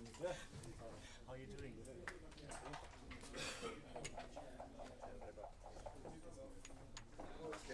Did you win? No, I didn't play. No, I You didn't. didn't play? No, I wanted to play, but it was too early. If it was 9 o'clock, I would play. I work today, so I came now. You live in the area? 2 hours. 2 hours by here. I live between Manchester and Liverpool. You know, so I wanted to play. I really wanted to play, but it's too early. I wanted to play in both if it's possible. I would play in both. So what pitch was it? This was jackpot. 250 jackpot. 250 jackpot. 250. And mega jackpot, how much was it? 250. Oh, so this is mega jackpot. And what stage is it? Stage 1. First round. Level First round. First round. And how many players are there? I don't know. Oh, you don't know. Oh, Sorry. okay. See you later. Hey, see you Nice later. to see you. Good luck for tomorrow. Yeah. Yeah.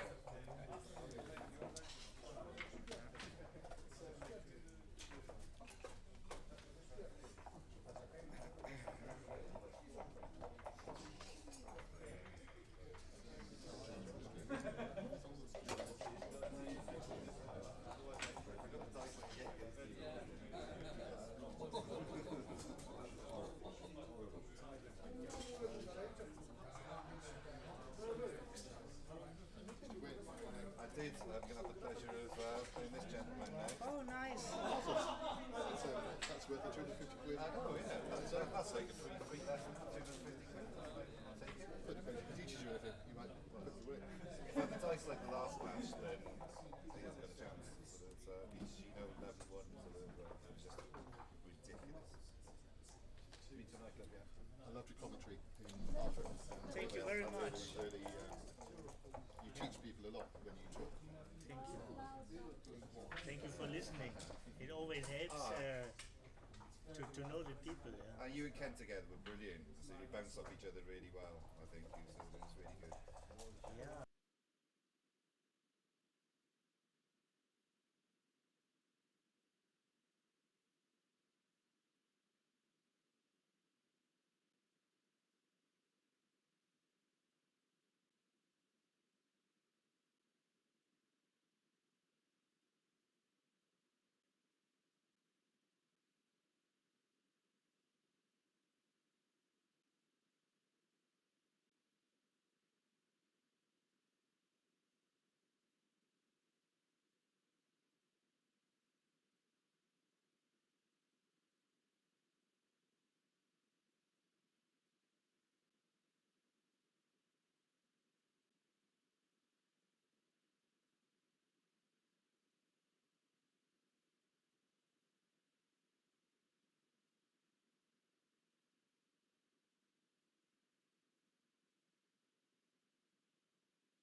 then you live. Then people can hear.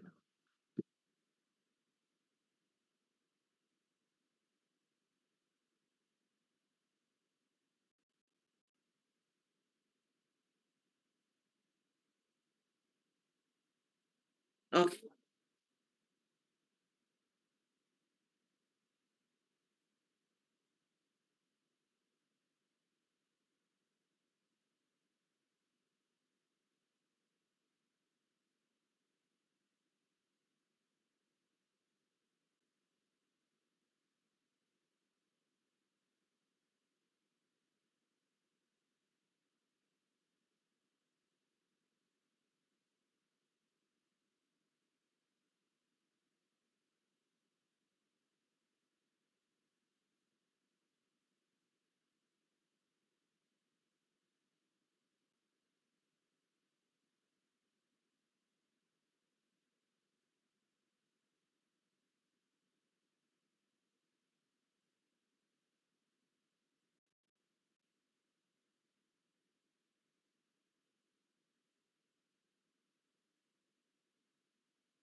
just going to sit on it. That's a tradition on Backgammon Galaxy, isn't it? To get to the top and just sit on Sit it. there for a while, yeah. Let mine stew a bit.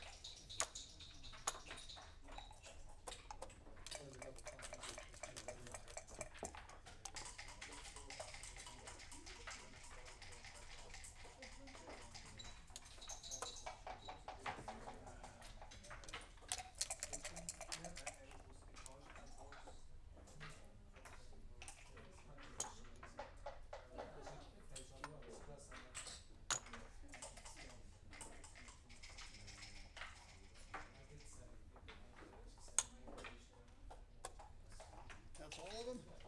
I need one more.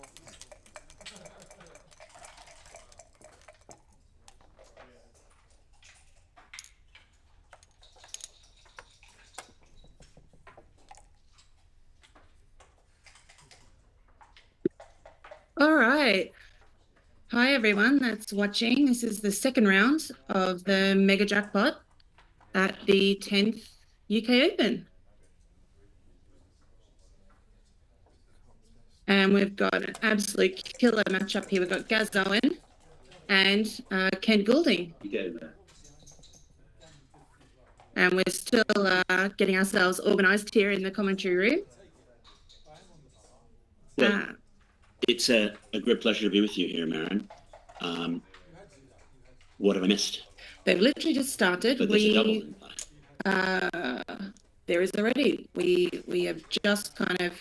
They literally walked into the room and started. So we missed the very beginning. You know what? So I was just introducing stream. You know what I understand about backgammon from my studies? It's better to be blue in this position, even though he anchored. Yeah, I would be blue in this position as well.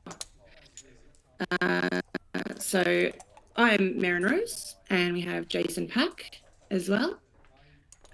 Pete Heskett is also loitering in the room at the moment. I'm sure he's not harbouring any hard feelings against Gaz, who just beat him in round one.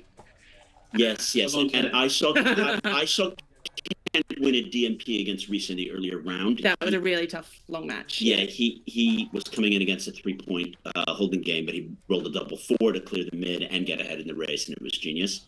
I feel like people who are listening to the stream probably want to hear us talk about the position. So yeah. Obviously, you have white here behind the 5 prime. Blue has the challenge of clearing his 16-point, which is acting like an alternative midpoint. Yeah. However, he has a degree of timing, and it's not like he needs to clear it immediately, and white's board is also weak. So we see that this 4-1, it plays fine. Even if he has to bust the bar, the 8 or the 9, he may get a clearing shot.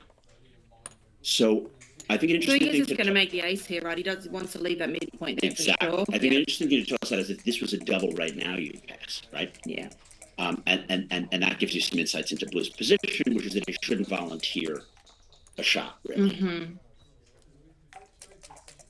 Okay, so they re-roll that. There's no dice on checkers in this tournament. So 5-4, he can't break his prime. Well, I think there are rolls that can break the prime. 5-4 particularly is bad because of the where the checkers go. Yeah, absolutely.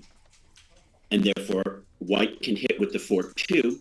I would bring the 2 down, even though it leaves the 6-5 shot, because making the 5-point is critical. Absolutely. And really, you can't contain him if you don't make the 5-point. Therefore, Absolutely. leaving the extra 2 shots, it seems like you have to do it. Obviously, 6-4 exists as a number, but wouldn't be my preference. Although Kent may be a better player than me, that wasn't my play. And look at against 2-1 here.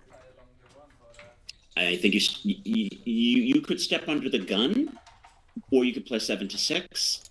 I guess you wouldn't come under the gun. Yeah, 7-6 makes more sense. Because he doesn't want to make the 2 points. There's a logic to this. Ooh, 5-1. Wow, how did he lock into that? That's decent. Wow. Because obviously what Kent wants to be doing in this position is really he needs to keep Gaz back there so that he has to break his prime. And 2-1 is actually a very good shot here because it steps to the 20 point. Yeah. 5-3 is your board strengths are equal. You probably have to attack here. The problem is the 5, right? The 3 is okay. Because if you play the are you worried about getting gammon? I don't think I would attack here because if the only 5 then you've got is like 6 to 1 really, and how do you bury a checker in Yeah, that but position? he would have fanned. I would have hit because you've essentially conceded the game. I get that. Is it Kent?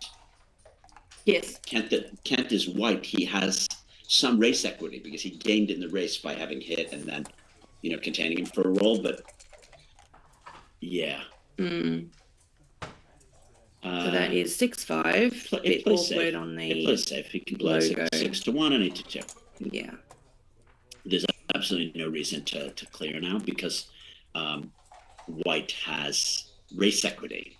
Okay, and he's just going to make a full board and hope to get a shot. 100. No, not a shot, but he can run when he's protected by his board. So sure. He can run now because of his race equity, because of the blot and his full board. Sure.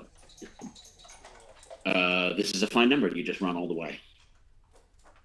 There's absolutely no reason to bust your board. Yeah. You run all the way. I agree. Great. And what can Gaz deliver? 5-4. A bit tricky because he can hit. It depends on what the race is, but okay, he doesn't hit. I guess he's ahead enough. Okay, so if that runs around, but it's not just bad 5s. There's 6-1, 6-1, 6-2, 4-1 leaves the hit there. 3-1 is no picnic.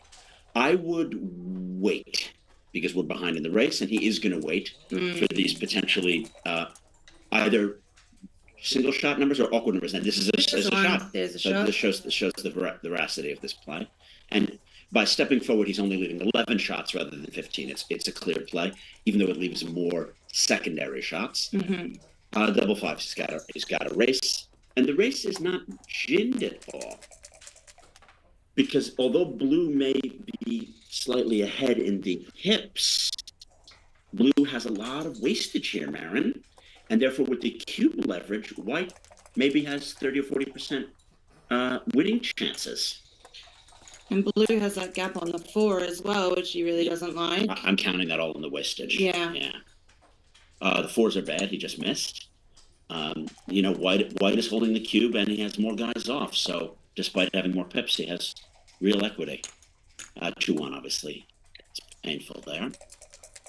Without the XG feed, it's difficult to know how much equity in this position. I'm not going to... 29 to 11, 12, 13, so Gaz only got 2 off, 3 off. This is a rolls versus pips position. If they weren't rolling so quickly, I could run some trice formulas on the rolls versus pips, but I can't do it at speed. Yeah. Obviously now blue is and that commanding. Ken's last roll of 5-3 really wasn't great because he's immediately just created 2 gaps and he's now just hit 1. He could have been okay except for the double by gas. Okay. So blue is in a 4-roll position and white is in a worse than 4-roll position. Yeah. Yeah, now it's gin. Whoa. I mean, when I say gin, obviously it could be boxes and then a double, but oh! Jason, you can't say those things in front of the dice. You know that. As soon as you say those things, they come out of the cup. Right. So he has 5/36, and he didn't. Yeah. It was a quasi-gin position. Close game. Yes, down to the wire, and we saw there the interplay between the race and the need to either play safe or play aggressively. So I would say that's a theme that I would draw out there. It would be interesting to look back at that 5-3 where you were saying that you would hit and I would not, to see what the right play was there. Yes, but I completely agreed with Gaz's playing safe later when he was ahead in the race, and all of those things are all thematic. Obviously, despite being a reasonable player, I would argue that commentating without an XG feed is an absurd, shall we say, a fool's errand, because backgammon has gotten to a situation where the computer knows so much more than even good human players do. So it puts us in an awkward position having to try to... Sure, but one of my favorite ways of learning about the game has always been to watch feeds with commentary. I love listening to people commentate, and it doesn't have to be like the best players in the world. Like I love listening to anybody commentate, because even if you get to the wrong answer, often you're still talking about the right things. Like you're still talking about what are the kinds of things that we need to be thinking about in this position, and that's what people really need to be focusing on. Blues run there with 4-5 rather than say coming down is correct, because it duplicates threes. It duplicates the 3-1, 3-2 that would make a point. Despite being a newly minted grandmaster, Yay! I approach the game with a lot of modesty, not only relative to the XG feed, but relative to people who could explain more in real time. I would say it's probably harder to commentate about the position than it would be even to play it, because you're at a degree removed from it. The 2-6 is awkward. I like hitting down 13-7 because, again, there's this continual 3 duplication. Double 5s. So this is a pretty good number. You can attack, make the 3-point, and make the ace. So that's what he's going to do. And a fan probably is a cubable offense here. Yeah, definitely. But an entry, and blue is in a good position because of white's kind of deepness and kill check. Well, that's really nice. Yeah, bar 15 is really great. 15 point. And I think a key thing to point out here is that when there's too much depth, like there is in white's position, even though he has a stronger board and he may be ahead in the race, he's really behind position. I might have slotted the 5 there and left that one back on the 24. Well, certainly if you're going to get pointed on 3-2. Because I could see what was coming. That was why I said that. So blue really has a positional strength here because he's not disconnected. Yeah. And white is quite disconnected. But we're not near a cube because of the anchor for white. So again, I would have slotted the 5 there instead of playing 8 to 7. Like he wants to build his board. I don't know. I think that he needs, before he double slots on the inside, he needs to make the 2-point because there could be fly shots, and he can't hit a fly shot if he has 2 blots. So there is a logic there. So blue is Gaz, correct? Blue is Gaz. Yeah. And Gaz is considering doubling. I wouldn't double because of the anchor, and he's not doubling. Oh wow! This makes the 0.6 away, and it makes a broken 5 prime. A non-hit, other than double 4, might have been a cube. Here, you just make the 5-point. I would still be considering cubing here as Gaz. I wouldn't, because now the 3-point. Whoa! Okay. There he goes. Because he's blocked the direct exit. He's got 2 checkers, and he's going to roll a 2 and then a 5 or a 6. The 3-point races very poorly, but this is an obvious take because he has lots of race and he can throw double 2s at any time, and it's going to be very difficult for blue to make the 5-point there. That said, white is very likely. I think he's just going 13 to 8 here. No, I wouldn't do that. I would just spread them. So I would play 15, 11, and then down. Sure. Left shot. 13, 11, 12. Yeah. Yeah. I mean, that does leave 2-6 as a fly shot. So what? I mean, you can aim to make the 5 without leaving that fly shot. I would be tempted to do. Considering slotting. I wouldn't slot. I would play 13 to 8. Okay, well. Yeah. You channeled it. You channeled it. It's not my play. I'd play 15, 11 there because there's still the blot and it can get worse. That's nice. You can make the 4. Yeah. So now it's going to be more difficult to leave that 2-6. It's become more costly. Yeah. So a 3-1 or a double 1. So for 1, I would say you can do 15, 11 now, but it's more difficult than before, so you probably don't do it. Yeah. You play down. I don't think you need to still, yeah. And yeah, then I like 8-7 rather than 15 to 14. Yeah, sure. It's just a little bit smoother. It picks up on double 2s to make the point. True. Yeah. Good observation. Yep. And obviously, given the full board, it's difficult to leave anything here. Okay. 6-2 just plays safe. I don't know about 6-4. Yeah, I would just come in. I mean, when I say in, I mean 15 to 7, which is what he played. Yeah. And it's important to point out that white has racing chances, but it's very difficult for him to actualize those chances. Yeah. Because he can't escape. Well, I mean, obviously you can escape one, and then the other one is under extreme pressure, right? So. Yes. Okay, 4-3. 4-3 is not wonderful. No, maybe 6 to 2 and 7 to 4. Yeah. Because you want to maintain outside spares so as not to get in a position where you have to break a point, allowing a direct escaping 6. Yeah. So that's my play, despite like the awkwardness of going deep with the 2. Ooh, and that's not what Gaz does. He is playing 6 and 2, but This is slightly less flexible. It busts It less, makes it much harder to make the 5, but and it when makes you it make much the harder 5, to make the 5. when you make the 5, it's Yeah. much easier to get the rest of them in, right? Yeah, and it leaves a situation where probably he didn't roll a 2-6, he rolled 2-4, but if you had rolled 2-6 or 2-5, you could have run against this formation. 4-2 is cucked. Yeah, we're seeing white's take here. Now you probably have to just make it Make 6 the to 2 because yeah. And we can see the structural awkwardness of blue. He's gonna need something good. But at least 2-1. now Yeah. white's board is, well, I mean, managed to hold it that time, but where's the other dice? I can't see. Oh, double 5, very good for the race. It doesn't make anything. Where's the other dice? Oh, it there. was a double 5. It was, It was a double 5. No, I just couldn't see what So the now dice. white is forced out with a 6.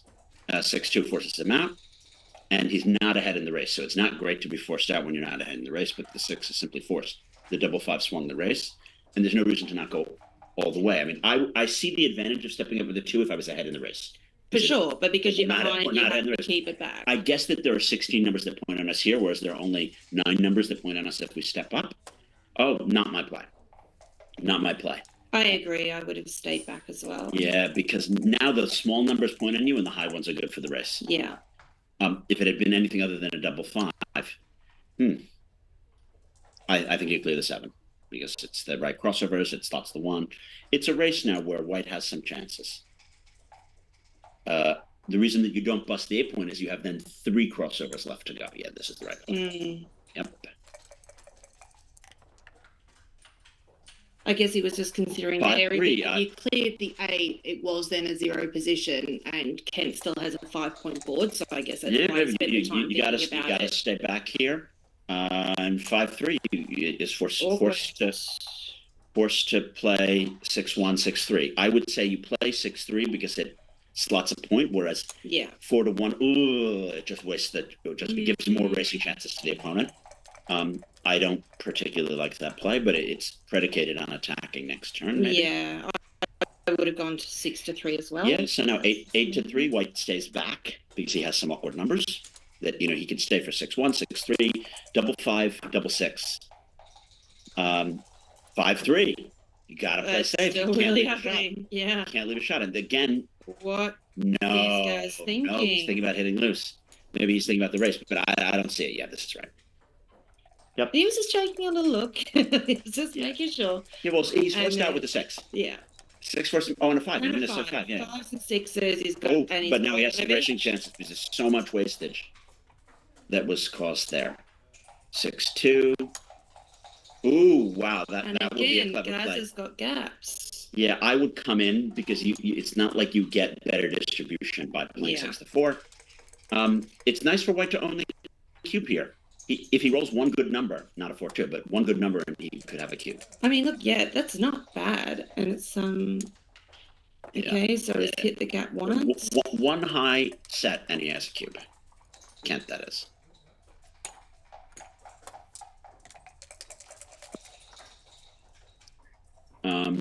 Wow. Okay. Just well, like last game, there was the double 4. works. It got to a close race last time, and Gaz hit a double 4. Now it's a close race and hit a double 5. Yeah.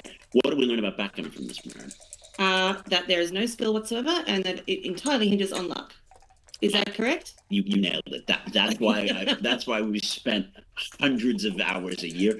I concluded that it's good to roll double 6s in a race and be skillful. Yeah, that's really handy when you can roll many double 6s. I try to do that as often as possible. Double 6s is good, but double 5s and double 4s can work too. Yeah.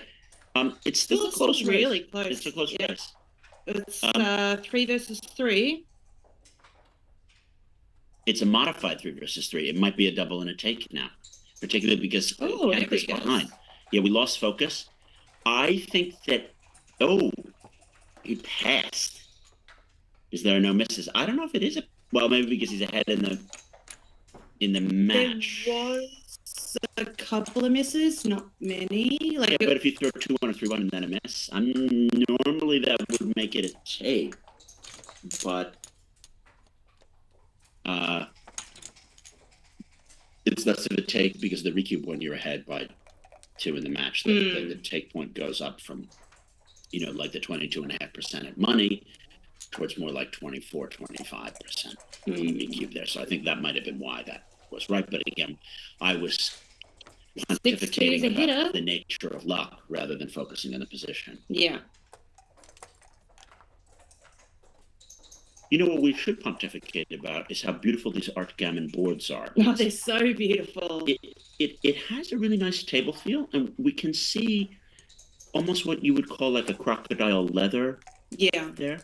The Art Gammon boards are absolutely beautiful, and we have the guys from Art Gammon from Turkey with us at this tournament. Yes, and they actually had watched yesterday without knowing that I was going to be here. The commentary that I did on the first Dubai International Tournament where Aykut Uzul beat Jacob Rafe in a snake back game at DNP. What do I mean by snake? I mean that he got all 15 of his checkers hit and sent back. Oh my God. And even the 2 that had started on the ace point, he also got hit. So literally all 15 checkers were hit. Yes. He then had a back game where he had 5 guys on the 3 and 4 points each. Right. He hit the last possible checker that was getting cleared. Yeah. And he created the snake, an outside prime of 15 checkers, closed out the opponent, won.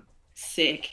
And that is something that if you are a board maker and it happens on your board, you're like, I created this piece of beauty so that this magic 1 in 10,000 event could happen. Yes, so no, these boards are so beautiful. I'm lucky enough to have won a couple of them. I won the intermediates here last year, competing in the Masters this year. So I won a beautiful Art Gammon board last year. Thank you very much, guys, for your ongoing support of the UK Tour. I would just point, despite the returns, absolutely. And congratulations on graduating, Mara. Thank you very much. So we're at 9away, 9away, which obviously plays very, very close to money. It's essentially a money sweeper. Yep. Blue just hit a nice 3-6 hitter there. Make the anchor and hit with 4-5. Very nice. That's an amazing number of hits back. But Blue has some returns from the roof. He does not happen to hit one of those returns. Ergo, the 3 is forced to come in, and the 4 is essentially forced there. You can't possibly play 6-2. It's disgusting. Yeah. So it is. White has a better position, but nothing is decisive. 4-2. Ho hum, ho hum. Yes, I would make that exactly. I would make the 9, leaving the 5 shot on the 8, which was not. Don't know why you're touching that checker, guys. It doesn't move. This is awkward. You can make the 2 point. You just make the 2, right? It looks like he's going to, but you could just play the 6 in and 13-9, which is my play. Because the 2 is not that attractive. I would rather own the 9 point here. So this is not my play. He's going to consider my play. He's considering it 13-9. It looks more grandmastery. In other words, it's a structural play. It duplicates the ones like 3-1 and 6-1 that make the 5 point. You see that duplication there? Yeah. And it has a block. Again, I don't know what's right. This is just so difficult to do this without the HD feed. Yeah. This doesn't really duplicate anything because 5s are not good. The thing I like about this is that obviously he wants to come out and hit, but he can't do that and make his 5 point at the same time. Correct. And if you hit and hit back, you've made the inside board. But look, 5-4 was not going to be a good number otherwise, whereas now it can hit. Well, yeah, but he's only got a 2 point. I would hit, and he can't cover. And you have to debate 8-4 lifting or 24-20. Well, what do you like here? I think I might actually lift 8-4. I'm definitely hitting. But 24-20 has an advantage is that it's structural. Okay, this duplicates 5s, but an in and hit is double 4. That's horrible. And is there cubes coming on? The cube is huge here. Absolutely. You have to realize that Blue has these killed checkers, although they're not totally out of play. That 2 and 3 points are not useful here. You don't want to have all these things. But Jazz takes it. But yeah, you have to take because White has a lot to clean up. I mean, how many blots does he have? He has 5 blots. Yeah. 5-1 doesn't clean up. If you hit one fly shot and the guy fans, you're recubing him. So he's kind of cleaned up. Cleans up a couple blots. Yeah, but in 5 hits, 2-4 not a great number. 4 is very awkward. Very, very awkward. You just come down again. There's no play. This would be a pass if you've not cubed, because the fourth checker is back and you have a hitter here with 4-6. Do you want to point on the 2, or do you want to hit the outside one and attack on the 2? I think I might want to point on the 2. I'm pointing on the 2. But I'm not 100%. There is something appealing about hitting the guy on the 9, but I would point because of the fanning numbers. See, he's doing that one first because the 6 is the force. It's play. obvious, yeah. And now you debate the 4. Personally, wow, that's a big play. Okay, he's just going to try to dodge it. He's Yeah, the gammon. it's really big. He's just got to dodge it. Woo! Punished. Really punished. Ouch. Oh my God, he must be feeling horrible now. If he fans, he can get the other one picked up. Yep. Oh no, 4-5. That's wow. nice. Wow. That was pretty much a perfect roll. Okay. Disgusting. 2-1. How the fuck do you play this? Are we allowed to curse on this? I don't think so, but Really? we can bleep that one out. That's okay. Okay, it's interesting. YouTube might get angry. In my at us, I think. podcast, the Disorder podcast, not only can you curse, you can talk about Trump being an orange orangutan. No. Say anything you want to. Oh. And you could talk about We how, might get how yanked out of intimidated he this is room by by our Donald. shirt collars. Really?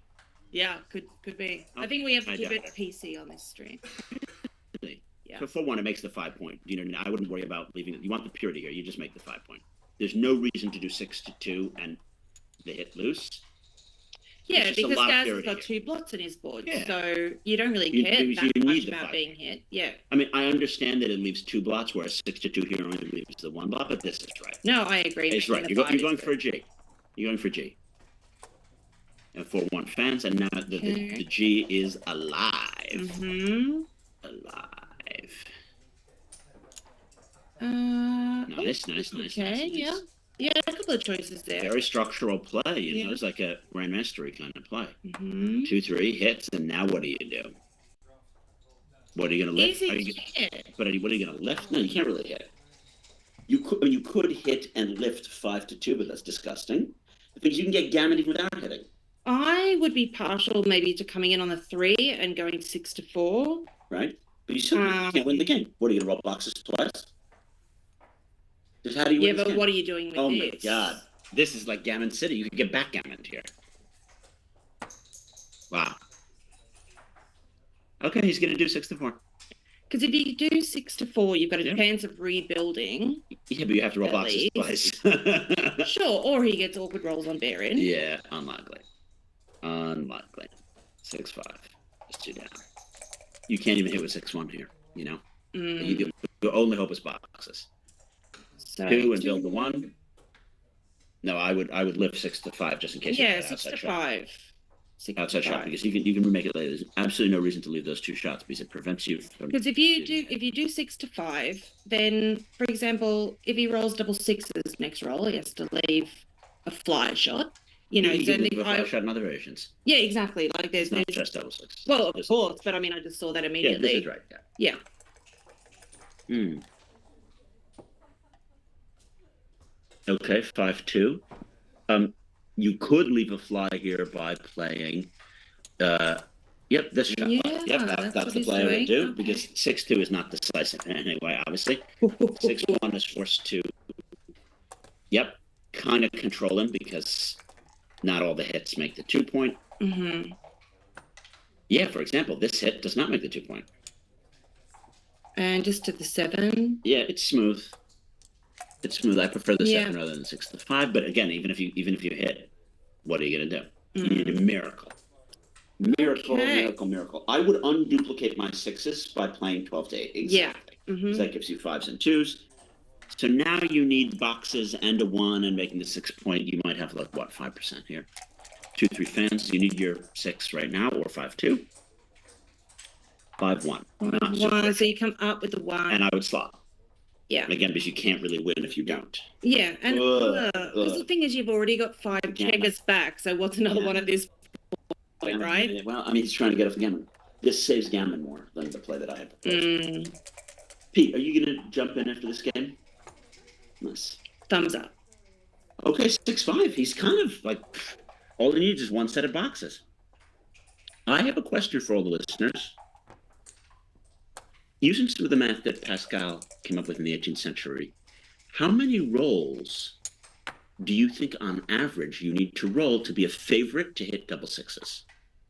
Obviously, on one roll, you have a 1 in 36 chance, but you do not need 18 rolls to be a favorite. And I pose this. Anyone can write me, jason@Levianalysis.com, if you understand the math for how many rolls you need to be a favorite to hit double sixes. Because that's obviously what you need in this position, is you need to know how many rolls do you have to hit the double sixes. I'm not going to lie, I can't answer that question. Okay, do you have a rough guess? I mean, estimating is not difficult. Understanding the math is quite difficult.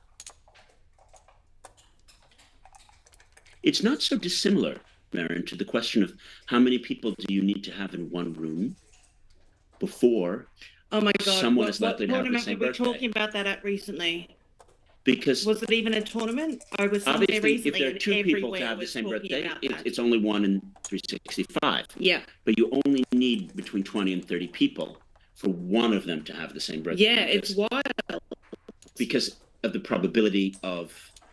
I actually couldn't believe that was the answer when I found that out. The double sixes question is obviously less than 18 rolls, but more than 10. So he has X number of rolls where he has to hit the box. Otherwise, he has no chance. But double six, that's a beautiful clearing.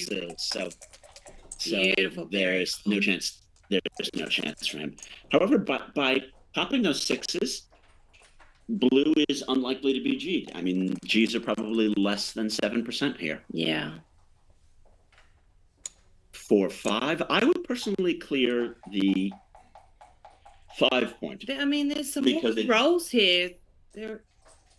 Why leave the immediate 6-3? Yeah, that's exactly what I'm thinking. I agree. And blue doesn't have a good structure. It's not like you necessarily lose. And if you take one off, even if you hit an awkward roll, you can't be gammoned. Yes. Well, you're not going to get gammoned either. But no, of course. But so now he needs to know: does he kill checkers or does he run? There are essentially no G's here.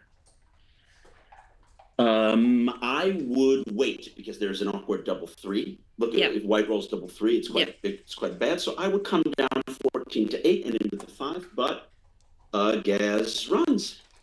What do I know? Now double 3 has become a good number, and 3-1 3-1's a great number. Although it's awkward at the point, you could pick and pass to try to force him to the 5. I don't like the pick and pass. There's more G's. So the pick and pass has the most G's. Again, I wouldn't do it. But I certainly wouldn't point because of the awkwardness then of 6-5 and stuff. But it's the most gammons. So there you go. There you go. He's going for the gammon.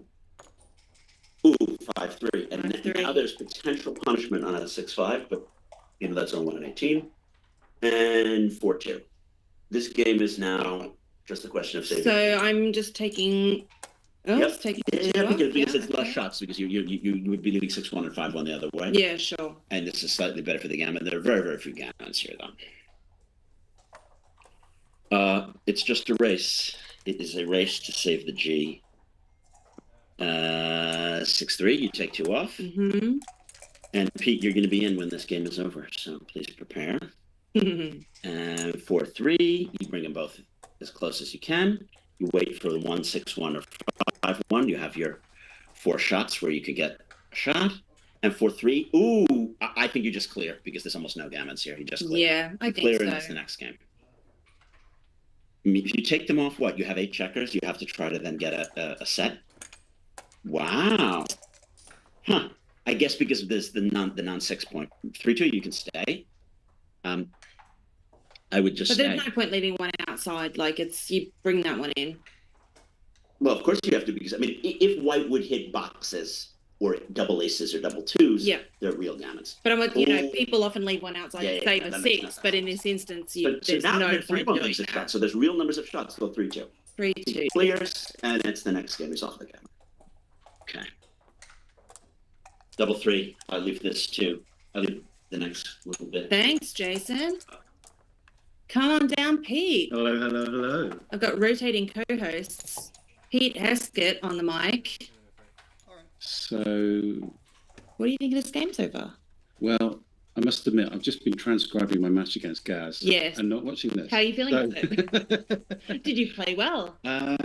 Played well, but a difficult key decision is just coming up. So, I left the transcription at a crucial moment. Oh, well, I extra appreciate your commitment to the stream in that case. So Kent is 7 away, Gaz is 9 away. They'll take a break. Take a sneaky little break, but I don't think they'll take very long. Yeah. They'll probably just take 5 minutes or something like that. So what should we talk about? What shall we talk about? What shall we talk about? So Kent Goulding, rather. I've been saying Golding, but I've realised that is the incorrect pronunciation. It's Kent Goulding, and he's joining us from the States. Yeah, he's a regular at the UK Open. You know, is he? We don't have Okay. a huge number of visitors from the US, but Kent, I think, I've seen him here at the tournaments before. Okay, so I think last year was my first UK Open experience. I think the year before I was away on holiday or something like that. And a very good one it was for you. And a very good one. It definitely was. It's a trend I hope to continue, but we'll see how that goes. And Kent's doing the seminar on Sunday, which I think we're all really looking forward to. Do you know the topic for that? It's something that sounded really cool, and I read about it, but I can't remember what it was. I think it's on the UKBGF blog. So let me just have a sneaky peek and see if I can find it. But yeah, got a couple of big international visitors. So Kent obviously was on the stream earlier with Tobias Hellwag, who joins us from Germany. And their commentary was amazing. I was sitting in the bar listening to it earlier. And for some reason, I cannot refresh the blog. Here we go. No, it's not on the blog. It must have been on a Facebook post somewhere. Something about had whoppers in the God, I really want to find it now. How to make them or how to avoid them? No, something like crazy whoppers or right. Where's the UKBGF Facebook? I'm going to have to find this now that I've been blathering on about it. Okay, here we go. We are delighted to announce Giant of Backgammon Kent Goulding will be our guest speaker with what promises to be an entertaining and educational seminar on best of hidden whoppers. Okay. I don't know what that means, but I'm really excited to find out. I do love the seminars at these kind of tournaments. Tim Cross gave the seminar last year, which was super informative as well. Diligently taking lots of notes. So what's the score? 2-4 to 11. So we've got a little, certainly a while left in this match yet. Yeah. So the mega jackpot has 16 players.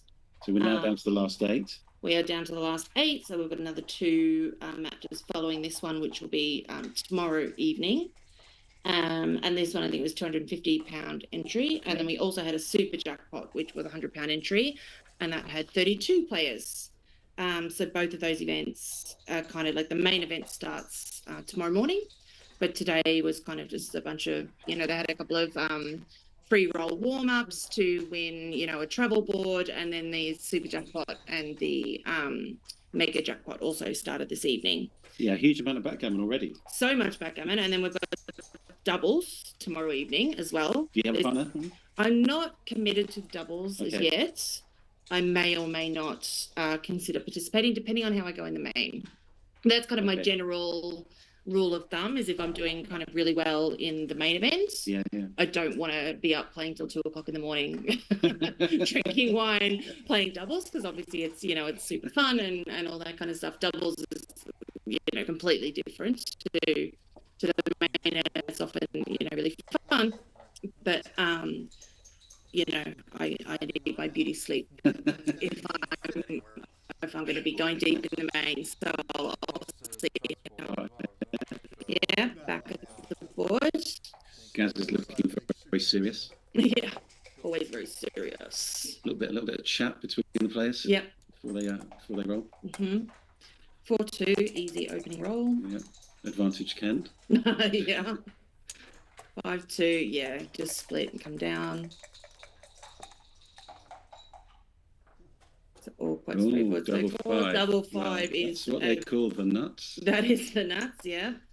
Interesting decision here if Gaz fans about whether to play on or not. Okay, he does. Yeah, he fans. Yeah, I don't think he plays on. I mean, he's only got 8 in the zone, but he can easily bring some firepower down from the midpoint, which he'll do straight away. Yeah. In these blitzing positions, don't touch the back checkers. Just get as much ammunition. As much in the zone as possible. Yeah, you want to close him out, and then you've got plenty of time to bring the back guys out later. So Kent does offer the cube now, and I think we're going to see pass. Yeah, the score is the main consideration. Yeah. I'm not really seeing much in that position that would help Gaz to take. So 5-2. That was a quick game. 2-1. Should split here. Yeah, correct. Split went ahead. Slot even score or went behind. Okay. Dice. Off we go again. Double one. And it's good they've changed the dice for this match, and they seem to be much better. There was quite a lot of glare on the. So I was in the top right corner of the board. There was quite a lot of glare on the other dice that they were using. So this is earlier. So this is much better. What are you playing at? I'm considering a hit and bringing one down, but it's a bit loose. No, I don't think I like the hit. I would probably play this and then. Yeah. Oh. No, they've paused the clock. Gaz has got to take an important phone call. Yeah. I was quite tempted, I don't know, to maybe play 13-9 and 11-8. And I know that leaves a direct 6, but that stack on the 6 is just so ugly. Yeah. I think the tricky thing is Gaz's good structure here, so. Yeah, but really Gaz wants to use the 6s to make the bar point. So it was duplicating his 6s a little bit.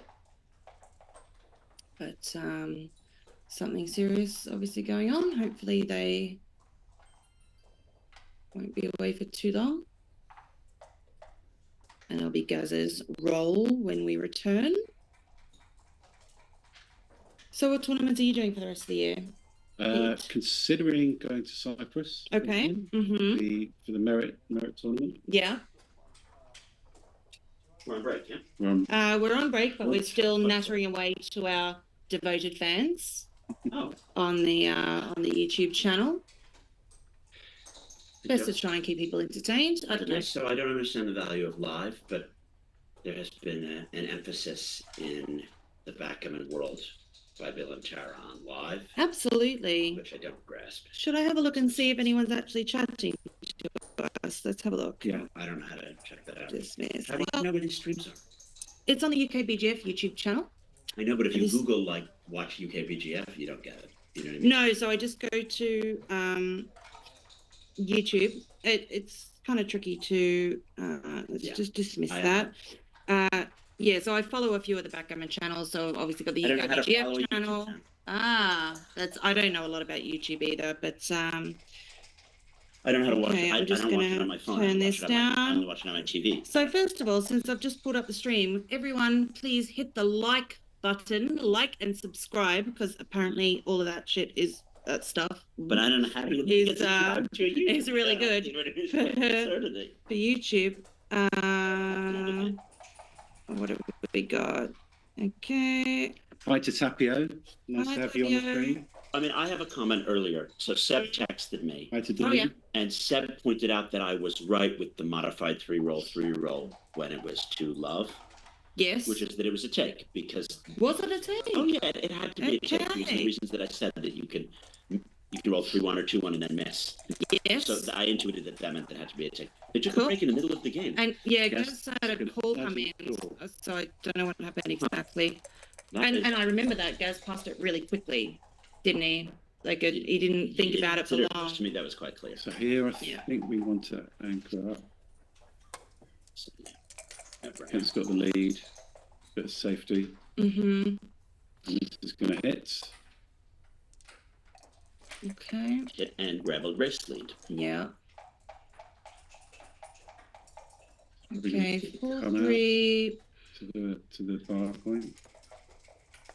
Oh, bring one down. We can do Try this. and make some structure. Yeah, I see that. I think when you're behind, it is important to build, and you don't necessarily want to give a good 6. I do have the chat on my phone now, so if anyone wants to say hello or has any questions, comments. If you want to explain to me why in the world you would watch live backgammon at 11 o'clock on a Friday, I would be fascinated. I mean, I have definitely done that, and that probably outs me on YouTube as someone who sometimes has no life. Was a very interesting cube there. Yeah. Correct me if I'm wrong, but the person who doubled has only 2 in his handset, 9 away, 6 away, and that's, I think, the logic of that cube. Exactly. Ooh, Boom. That's beautiful. To the house. Yep. And the cube is ipso facto justified because you're getting a shot here for a potential gammon on this 3. Okay, 6. I would 24-18 and no. I would going to stay back. I would play 14 to 8 and step up with the ace because it blocks the 6 there. I would have stepped up with the ace because it blocks the covering 4s. So I think this is a slight technical error. You know what I mean? Oh, Tenerife Backgammon says hi. Hi, Mark. How's it going? See, if you did my play, you'd be shooting with the direct 6 here, and that 6 could be for the G, and you would have hit.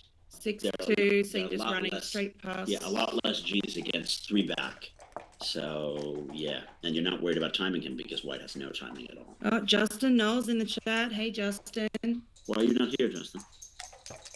Yeah, Justin. Why are you not I don't here? get it. I mean, I know that the wife is pregnant. I know there are other factors going on. But I think it's past that point now. I think no, she's not due till September. Oh, is it? And yeah, I mean, how many New Yorkers are there in the UK backgammon scene? If you say that, I believe you. She's not due till September. There's no excuse. It's late August, man. Will you just chill out? Everything is fine. I was just teasing. But this is what's called making good radio. I think I have some experience in this matter. Very true. You have to step up because you could get gammon, and if you are boxes, you're in the game. So you have to. That's a critical point. Obviously, after the double 5s, it's not super relevant, but yeah. But at least you can kind of get one out if you wanted. If you roll a 6, correct. and still kind of hold your anchor. If you busted, as White may do, you really wanted the 6. That's a little awkward. You can kind of place. Yeah, I think you've got to clear the 7 because it's okay because even double 4s, you're ahead in the race still. I don't love this. Yeah, but I think it has a logic. Because now something like 5-4 is pretty ugly. Yep. And after you escapes with the 6 there. Yeah. 6-5. Yeah, it has to. Yeah. Now there are bad 5s. Look at, for example, 5-3. Yep. 5-3 is the horror number. 3-1. I'd play it to 7 and then this because it leaves you a shot for the full prime. 4-2. So now you that's good. Become very comfortable. Of course, there is 6-5 and 6-1 and double 6s that block, but that's very not. These are just the normal blotting numbers that you now have. 6-3. This is interesting. Yeah, I like this play. Yeah, I like this too. He could have made the full board, but I think what he's hoping for is to get a shot. Yeah. There comes the and yeah.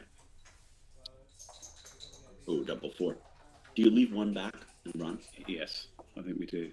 Because if you bust your board, you probably can't win, even if you're a hit. Yeah, exactly. Yeah. The only thing is that it leaves 5-1 and 5-2 to pick and pass, and 1-2, and it gives it a good double 5. But yeah, it still has the shots on 5-3. Ooh, double 3. That's the swing number. And you also had rolls like 6-1 were bad, but that is a moot point now. Punished for the correct play. Yeah. Yeah, I would say it was in a way a no-brainer, but we were just talking it through. Not many gammons here. And just 5-4. Yep, just play it completely safe. I agree. Because there are so few gammons, you don't need to. Yeah. Do you lift them? Is there no immediate shots? No, you don't. You just play safe. 3-1. And he keeps dancing. 4-3 plays itself. Yeah, maybe you have 5% cheese here. No, 3.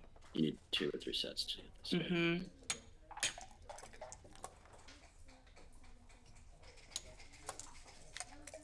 Okay, it's a single. And yep, Gammon's off. So That's a single Kent's game. 1-0 up in a 7-0 in a 7-point match. Is Mhm. Have a look at these.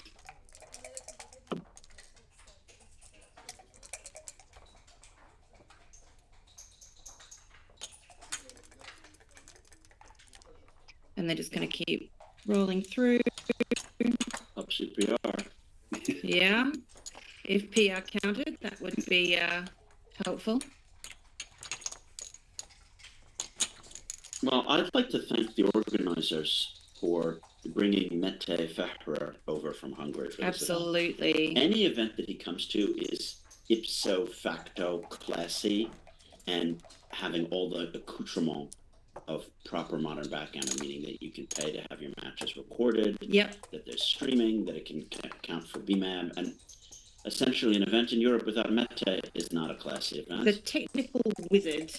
An event with Mete, you know, it's full service. Mm-hmm.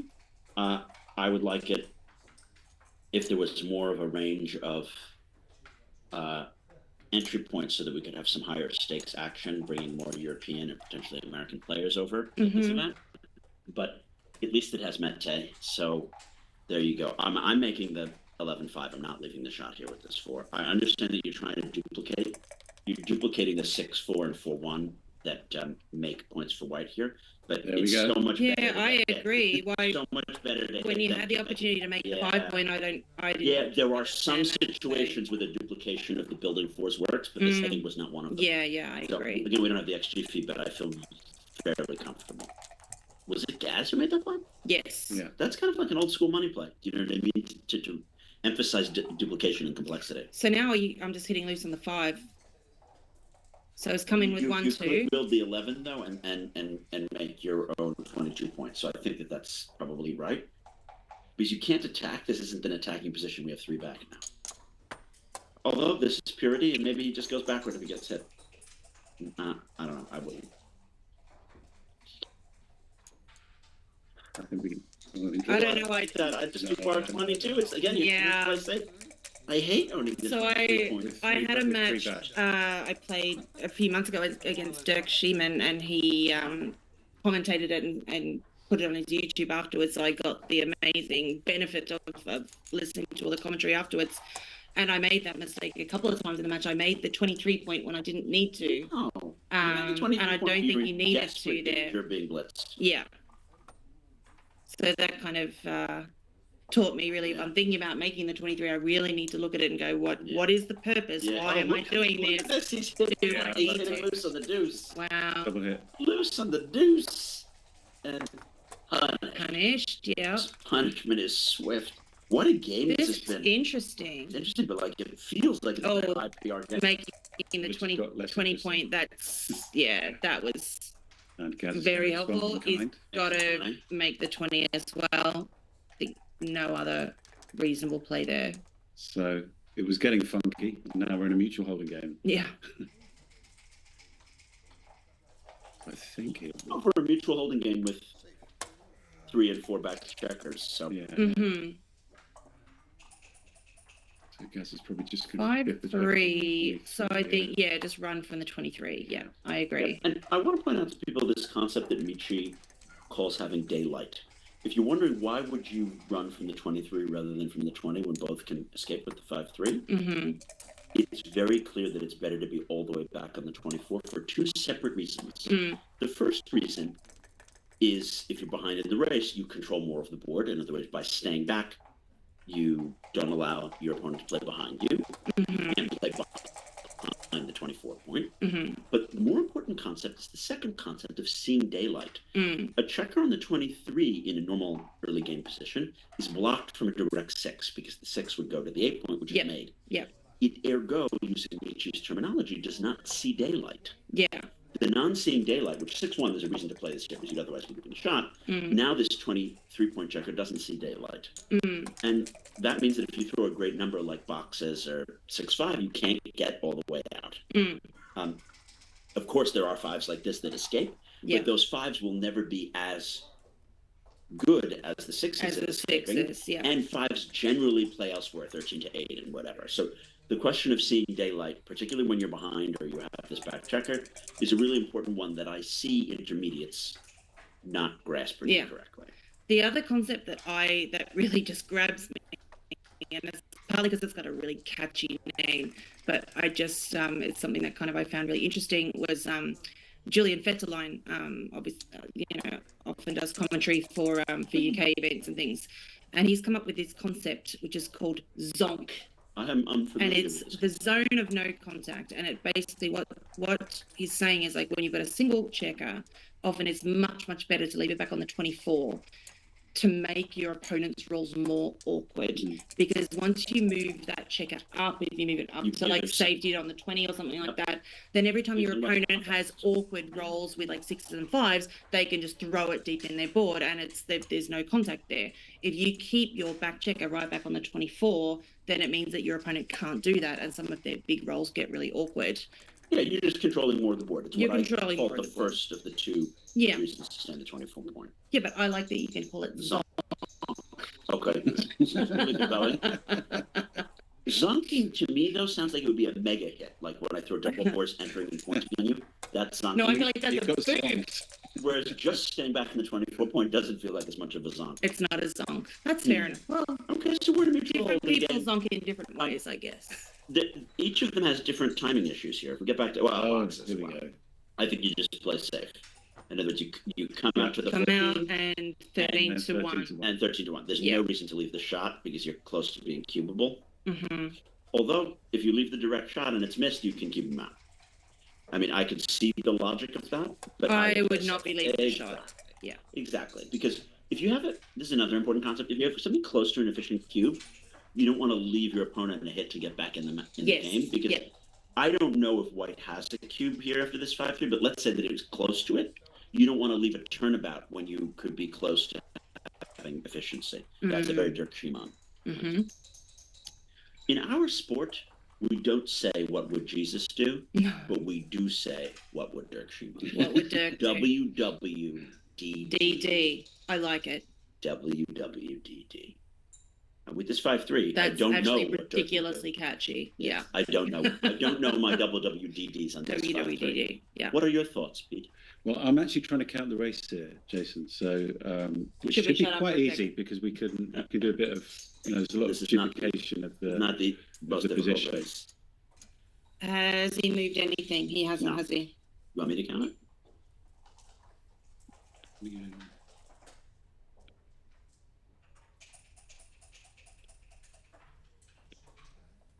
White is ahead by 34. White's 89.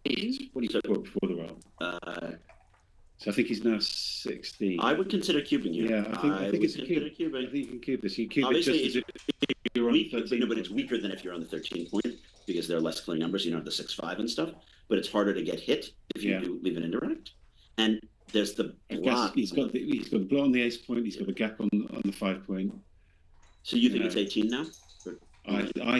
Yeah, there he goes. He's cubing. Well, it's a cube either way. And it's a take. If it's 16, it's a take. The take is clear. 26, I pass. 16, I take. I mean, look, there are some awkward rolls here for Ken. Yep. Again, so 16 is a take. Yeah. Oh, double 2. Wow, blocks the double 5s. Just come forward.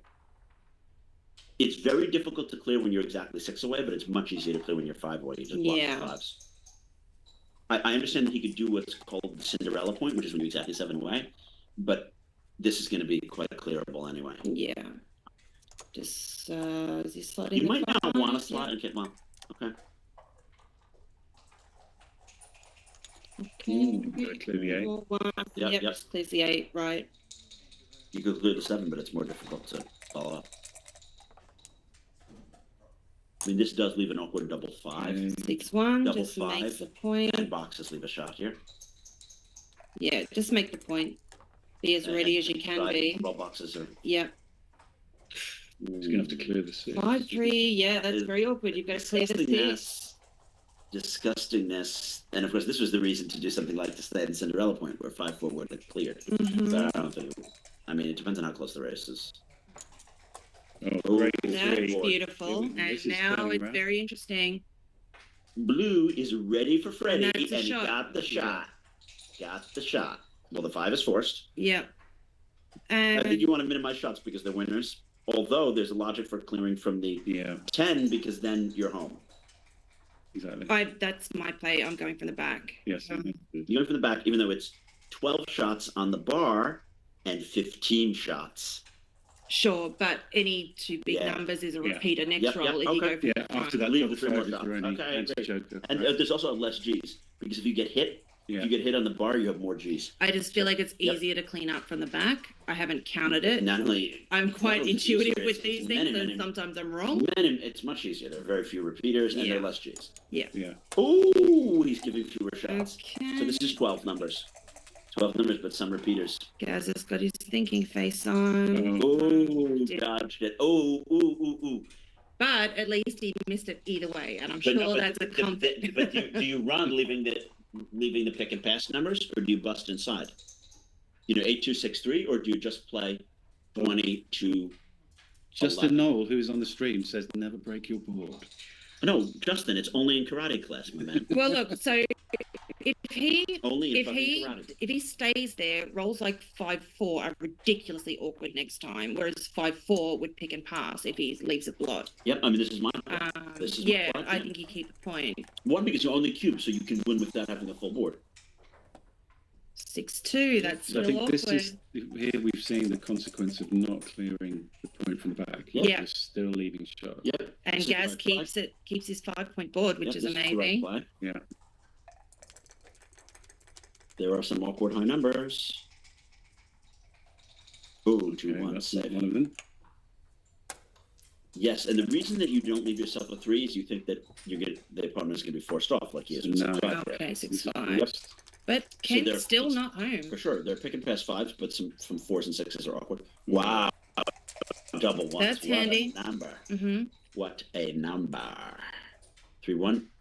Yep, he's playing it as a 1 roll. In other words, he's not worried about. Yep. I mean, this could hurt you if the guy rolls 2-1 and then you're forced out. But Stop calling one What did I tell you about talking in front of the no, dice? he's gonna roll a 5. No, 3-1. He's still not forced out. So 5-2. I would play 5-2 and 4-3. And 4-3 because this really is like a 1. This is going to be it for sure. Yep. Yep. Okay, and now you see if you get a shot. Shot Shot time. time. Okay. Okay, it's the same 12 shots that you had before. 12-ish. Oh, Okay. this is just interesting. Oh my god, this is exciting. Don't have a heart attack. It's going to be okay. It's the same number of rolls. They each have 14 Yep. They checkers both got left. one off. And it's pure 7 roll, essentially. That's good. For a miss, that was a damn good miss, as they say. Blue, although behind in pips, probably has the edge by holding the cube and behind in the match. Yeah. Both of which The help you. question is, when does Gaz have a recube? He'll have the Because recube. No, now he's done. do work better. He's done. But definitely not now. But he would have had it at a 4-roll. Yeah. So 4-roll would have been a recube and a take despite the match difference. That's unfortunate. I was looking forward to the 4-roll recube. No, wait. If he gets a... Well, if Gaz rolls a double, we're back in business. Gaz needs to roll a double next I know, roll. but it was going to be exciting if there was no double for Ken. Correct. Come on. Well, if he rolls a double, then it'll be a double and a pass. Yeah. Indeed. Yeah, or he'll just win. And now So there's that's no fine. doubles. No cubes, I mean. There's no takeable cube from here yet. No. Yeah. But a high set wins. Okay. Okay, that's not He's it. gonna, if he dodges the set here, he can come down to. So blue has 5/36. Yeah.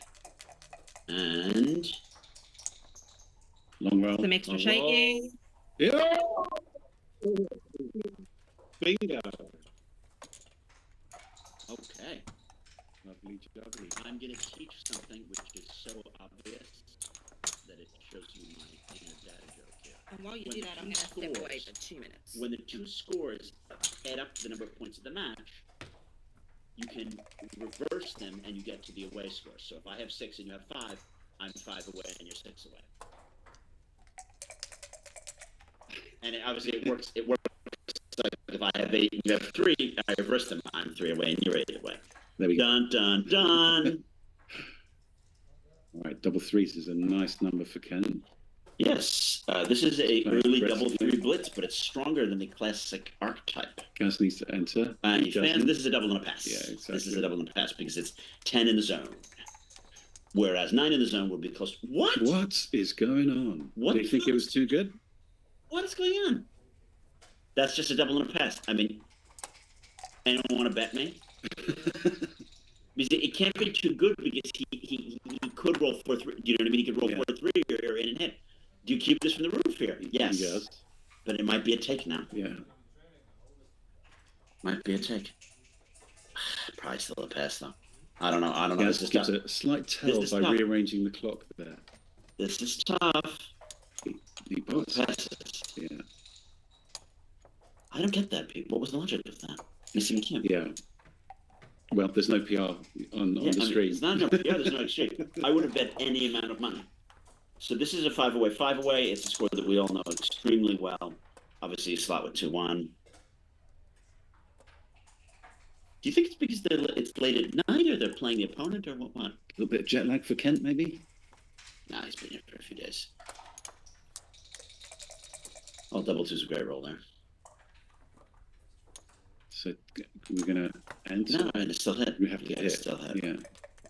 It's very important to fight for your 5 or your 20. Right, it's also much better to play entering on the 23 than the 24. Yeah, the golden point is the golden point. Ooh. Kent hitting loose on the deuce? Yeah, that seems to be like a thematic thing for him. So the 2 is good, but then you can't make the point. How do you play? If you play the 5, you also can't make it. I mean, you could go 20 and 11. You can hit and go to the 6. Oh, I don't like this. Yeah. I get that it covers more, but the hits are more costly. So you get the hit is costly here.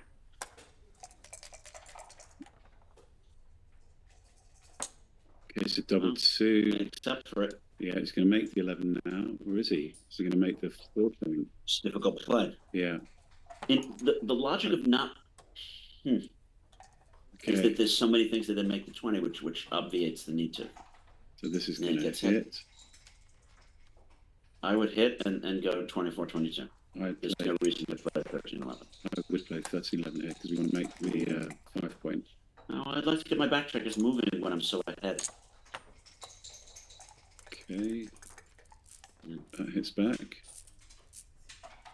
It's back. It's back. So which? I would hit on the 14. Although maybe you don't want him to make the 5. Yeah. You don't really have many covers, so I would just hit on the 14.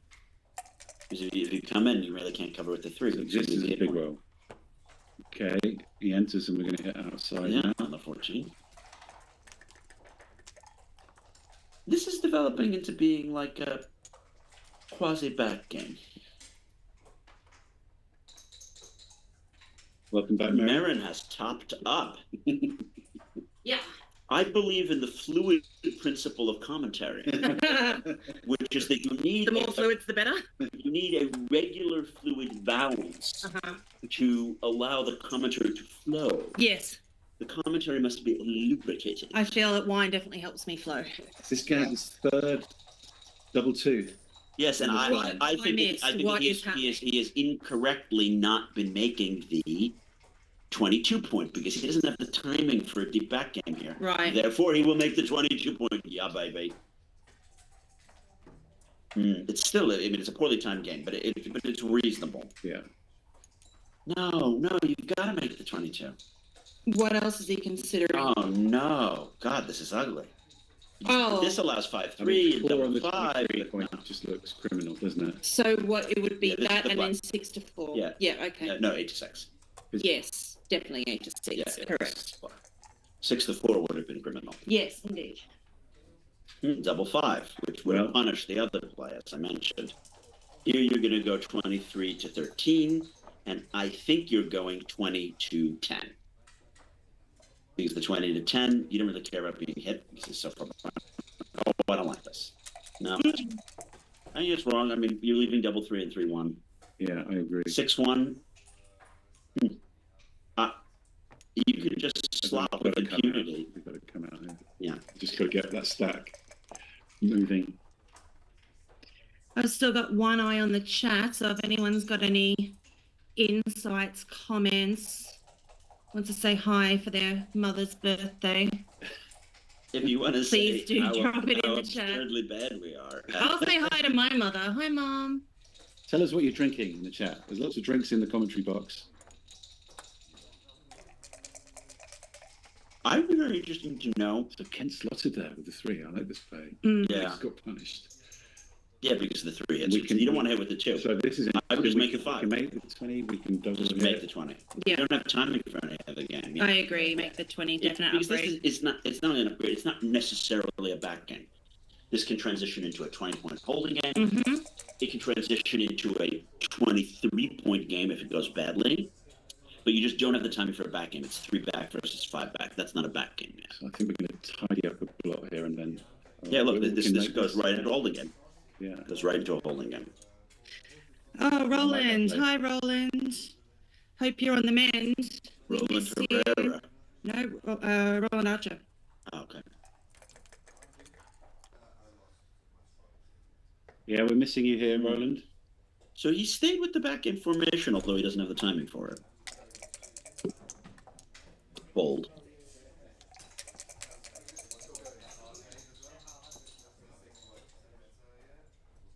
$63.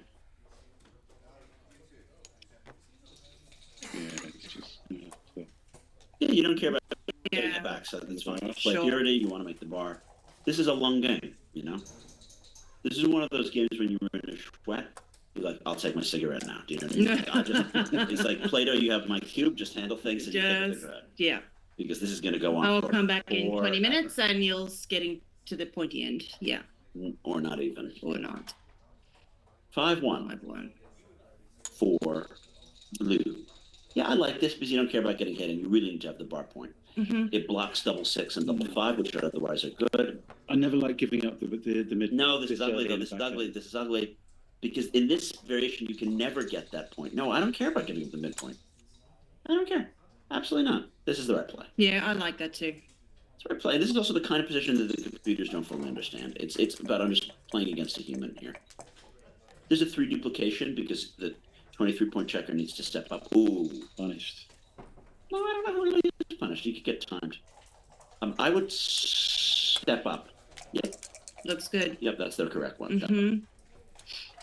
Now it's getting closer to an actual back game, but we're still light years away from a cube. You know, White would need to, like, make a prime or do something magical. Yeah.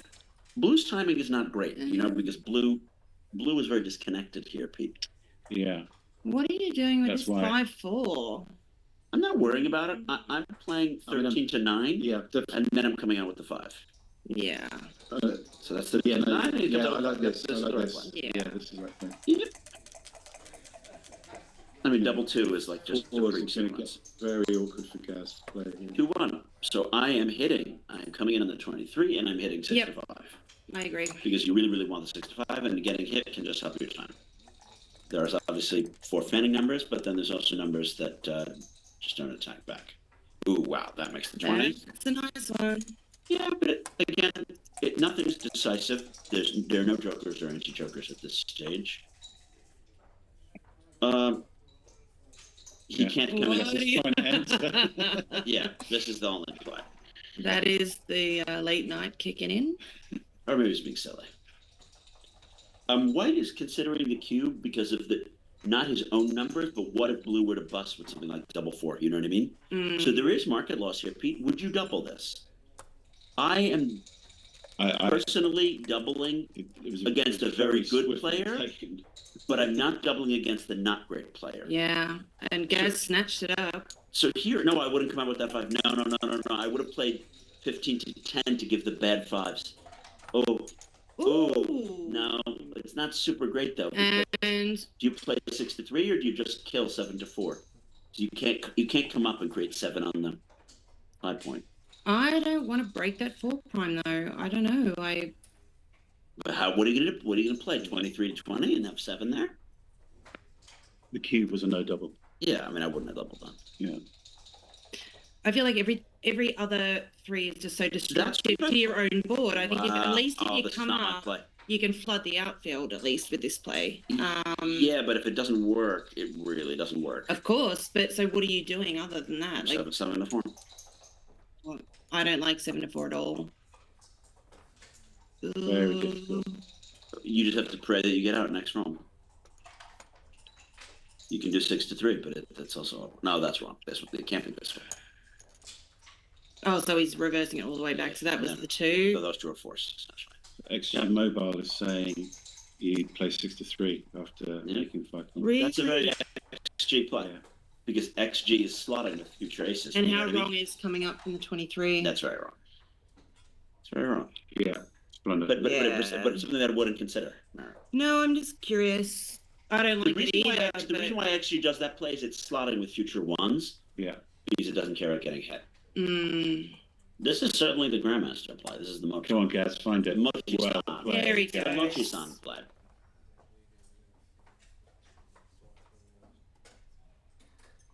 Okay, so Yeah, it comes in on the 2. Yeah, you still have a broken... And... No, but then there's no ace. Yeah. Well, you can do 15-14. No, you can't, though, because those hits are very, very costly. I don't know, maybe it is. I wouldn't do this. That's my play. I want to see daylight from coming in from the bar. Yeah. And now jumping out, there's 2 directs. Yeah, but that doesn't... You don't care about those 2 directs, because it just times them if you hit them. 5-2 is blocked, but I guess you hit. And I would come down 15-10. I would not play to the bar. Agree. Because it duplicates the 5s, playing 15-10, and you don't want to give 2s and 5s. Yep. So very funky game here. Yeah. Actually could roll for Gaz. Bar or 14? No, got to come out. 14. Yeah. Have to come out. Mm-hmm. The 6-3 was a good play because it hasn't killed any checkers. It hasn't created any dilly builders. 7-4 had a degree of dilly builders. Continues to roll 5s and not Yes. escape. You see, I don't know about the hit here. I quite like making the bar here. No, you got to make the bar. It's clear. Yeah. Hitting actually helps blue. Yeah. Yeah. Sorry, this to me is a no-brainer. Because see, if you hit here and Gaz rolls a 1, he's got 3 points in the opponent's. What about in and out? He rolls 2-5. He rolls in whatever. Mais non, c'est impossible. There are many options. I'm saying if he hits, then Gaz has quite a few kind of ways. Oh no! Wow, that's a 1980s play. That is a fucking 1980s play. I can safely say that is before my time. Well, because what's the logic? You don't want to be on the ace there. It just gives him more timing. If he fans it, no it preserves his direct timing. covers. But you don't want to cover it. Yeah. Wow, Kent. I mean, you're probably a better player than me, but I do not see the logic. Justin like the double hit. Boom! This double hits. It comes in bar 15, and then do you smash 7-2 double hit? No, you probably don't. You just come out. Wait, 23. How many 5s do we Got to play? get that so check far? off the 23. He's played bar 20. I would come off the 20. Yeah. Off the 23. I'm not There's no making reason to a double double hit. Yeah. The only reason why the 2 pointers become more attractive is because there's the blot on the ace that you can, you can slot. I think you've just got to get those spare checkers moving here. Yeah. Right? And it's like if you don't move them up now, how are you going to get them out? So I'm playing. If you get them out now, 23 then it's to so 15. much harder for 23 you to to get 13. them. Yeah, And then the other 5 to make the 15 point. Yeah. Oh, I mean, but there is something to be said about the attack. Because if you attack it, he comes in on the ace, you kind of have him behind a 4 plan. But what if he comes in on the 6? no, then it's not Yeah. good. I mean, I think in this position, making the 2 point, you're giving up the bar point, which is very strong when you've had to sort of leave the. Oh wow, this is a very Okay. loose play. And then maybe it's going 18-13 with last. I prefer this. Okay.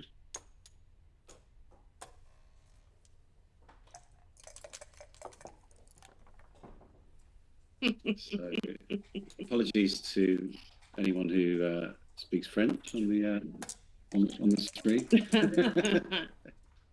Il a dit que c'est vraiment impossible.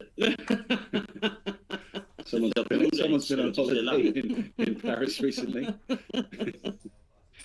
J'ai jamais été en Paris. Dans le midi. Okay. I like to lose here on the 6. You need to remake the 6. You will sit on the 6.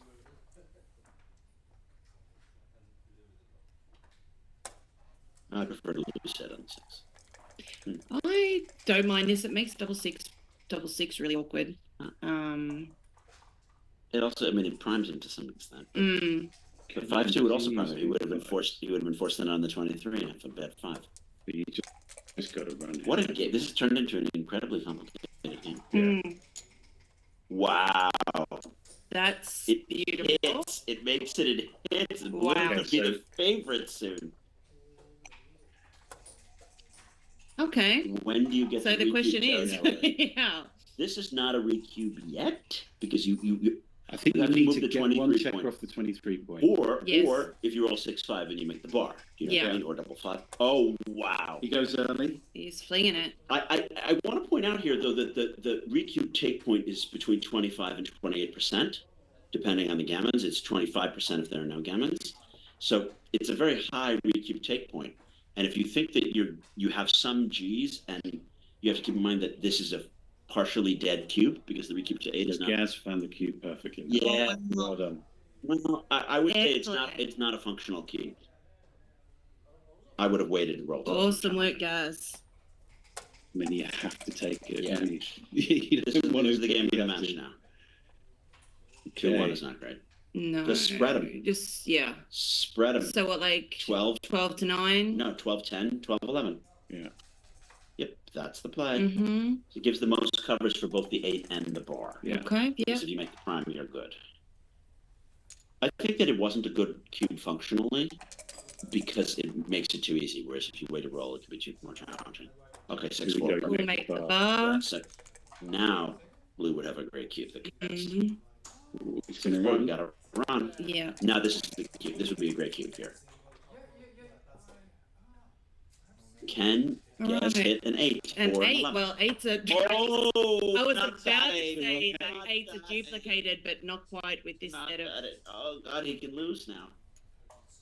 So I think we've got it. You're gonna have to make no other play. Here. There's no plan. This is the only plan. 2 pretty much wins it. Boom. 2-6. C'est impossible. Faire couler de ce point-là, mais non. These sequences just suck when they happen, don't they? It appears to have a back game. You have to point out how bad his timing is. Yeah. His timing is not bad. Yeah. He can win. He probably has 20% win. He has to come in and then come out immediately to avoid crunching. Well, dancing isn't or fan No, dancing isn't fan for an eternity and play a 23-point game. Yeah. The G's are not worth much here.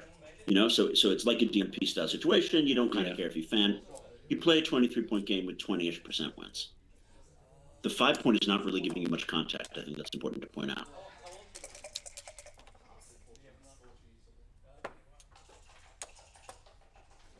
Yeah, 5-1's not terrible. It's healthy. No, it's healthy because it puts the guy where it's easy to get out, and it slots the point that you need. Mm-hmm. So coming on the 5 was much better than coming in on the 2, because then you can leap out without breaking one of those anchors. Blues wins maybe in the 30s now. Yeah. That's awkward. Great. You just stack in the 4. Stacky. Mm-hmm. Stacky. Gaz desperate to come out. That's good. Nice. Good. Comes round. No, that it moves straight to try to make the 2-point. This is an important roll. Double 3. So it's forced. Fabulous. Whoa. Yeah.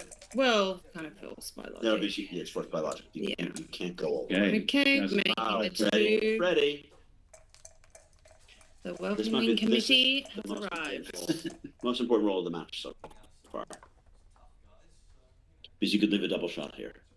He does instead. He does clears it with that was 0. really awkward because he had 3s and 6s blocked. It's a 23-point game. You don't care about double aces. It just gives you timing, so you're happy to stay on the 20-point. Mm-hmm. Because, again, you're playing it like quasi-DMP because the gammons don't hurt you very much. Sure. I don't like this play. Yeah. No logic to it. Because again, you don't increase your winning chances on the ace variation. Well, I suppose there are no shots this turn. Anyway. There's no shots this turn, but potentially Gaz can save the gammon here, and here we go. Take no cube is out. No, the take is obvious. The take point is like 14. No, excuse me. We know the exact number, 15.5%, because that's the equity at 1-away, 5-away Crawford, 15.5%. Blue has to have 15.5% here, and you're killing your slight G's. I mean, is this a bluff? What's the logic to this cube? It's an instant take.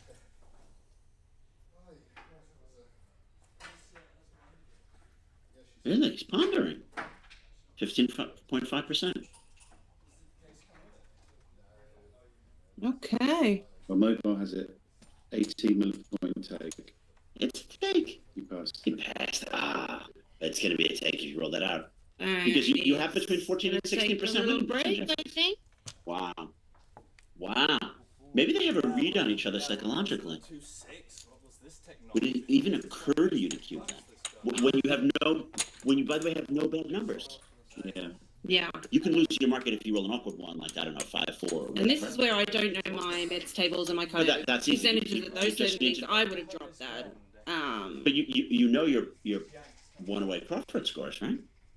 No, I don't know. That's pretty easy, though. Yeah. No, yeah, I just haven't studied them. It's an area that I need to look at. 1-away, 2-away it wasn't is 32%. far, to be fair. Like, it wasn't far off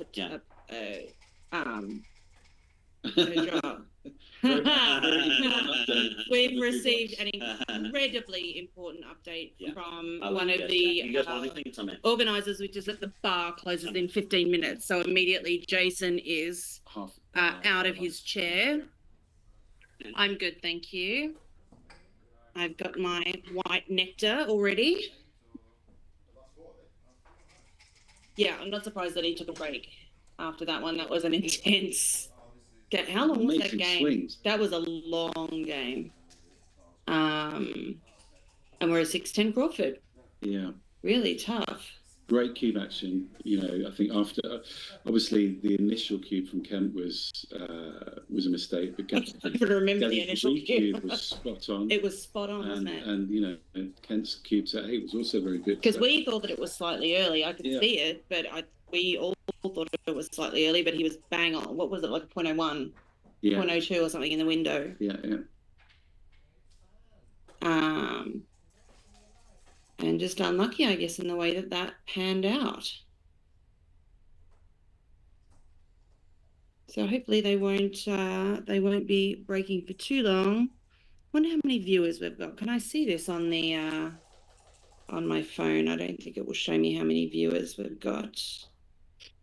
It's not that many, is it? No, that's 38 viewers. Well, hello everyone. To the 38. Well, I think most of the people who normally be viewing this kind of stuff is here. That's the problem with these sorts of events. The big UK events is that all the people who are normally flooding these sorts of things as viewers are all here. But it's great to have you with us on a Friday night. Absolutely. Thanks for joining us. And that was a thrilling game we just had. So let's see how things go at Crawford. I mean, here, obviously, 1 point. 2 points, not a huge amount of difference for Gaz. He's not a come and go here.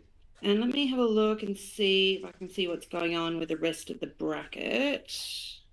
So, right, so we've got Ian, Gwen and Tobias Helwag, which is still going, and the winner of that will play the winner of this match. Paul Moulton. Then we've got a semi-final match up already, but I guess they'll probably play that tomorrow. It's Pedersen and Paul Moulton, who has been on a real streak recently, hasn't he? He won Watco last weekend. Yeah, and what else did he win quite recently? Was it something up north? Or the it was another UK tournament. He won recently. Cambridge.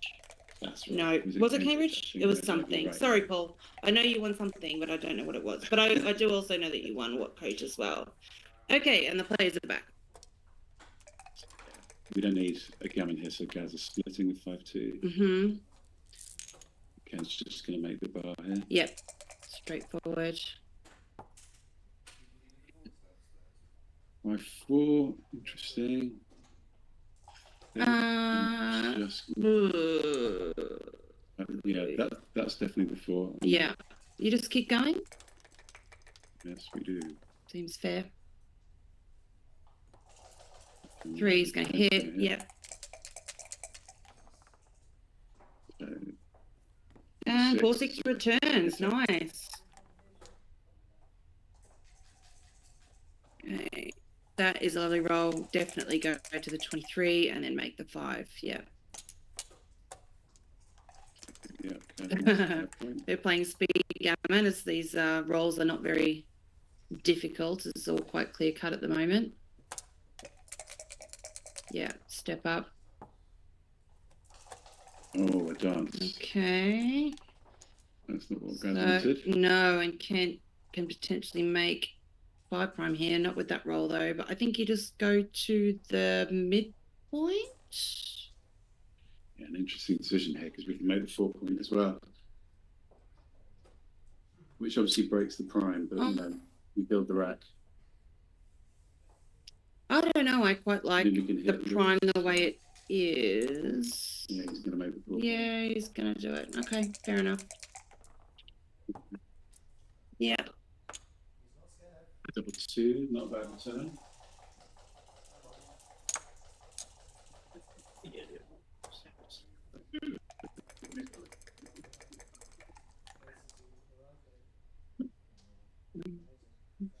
So most of this game, Jason's just joined us back in the room. Most of this game has been insta-play, really. It's not a bunch of difficult decisions.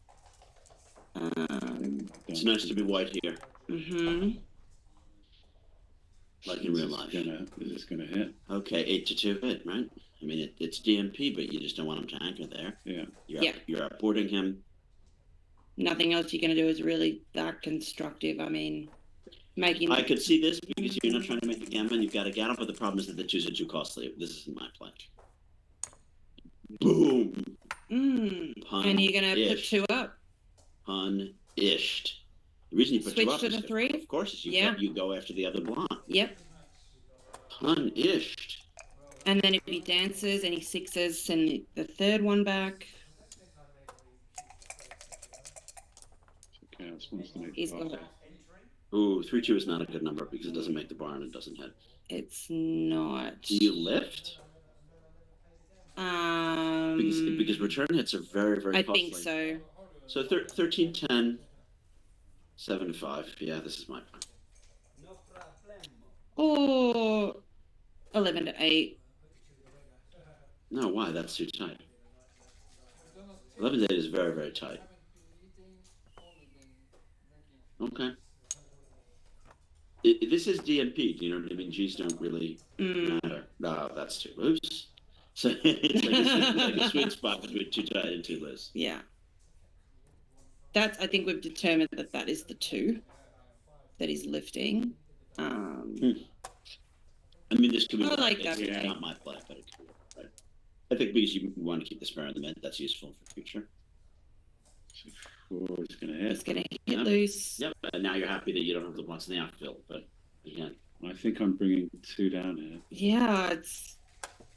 Oh. No, I like this better because, again, you don't care about getting cheap. Okay. So you just pay off to the... ones as well. You pay off to the immediate. Duplicates ones everywhere. Right, but look, if he fans your white now, it's a massive favorite. Okay, so make the 2 point. Yeah. And you hit loose.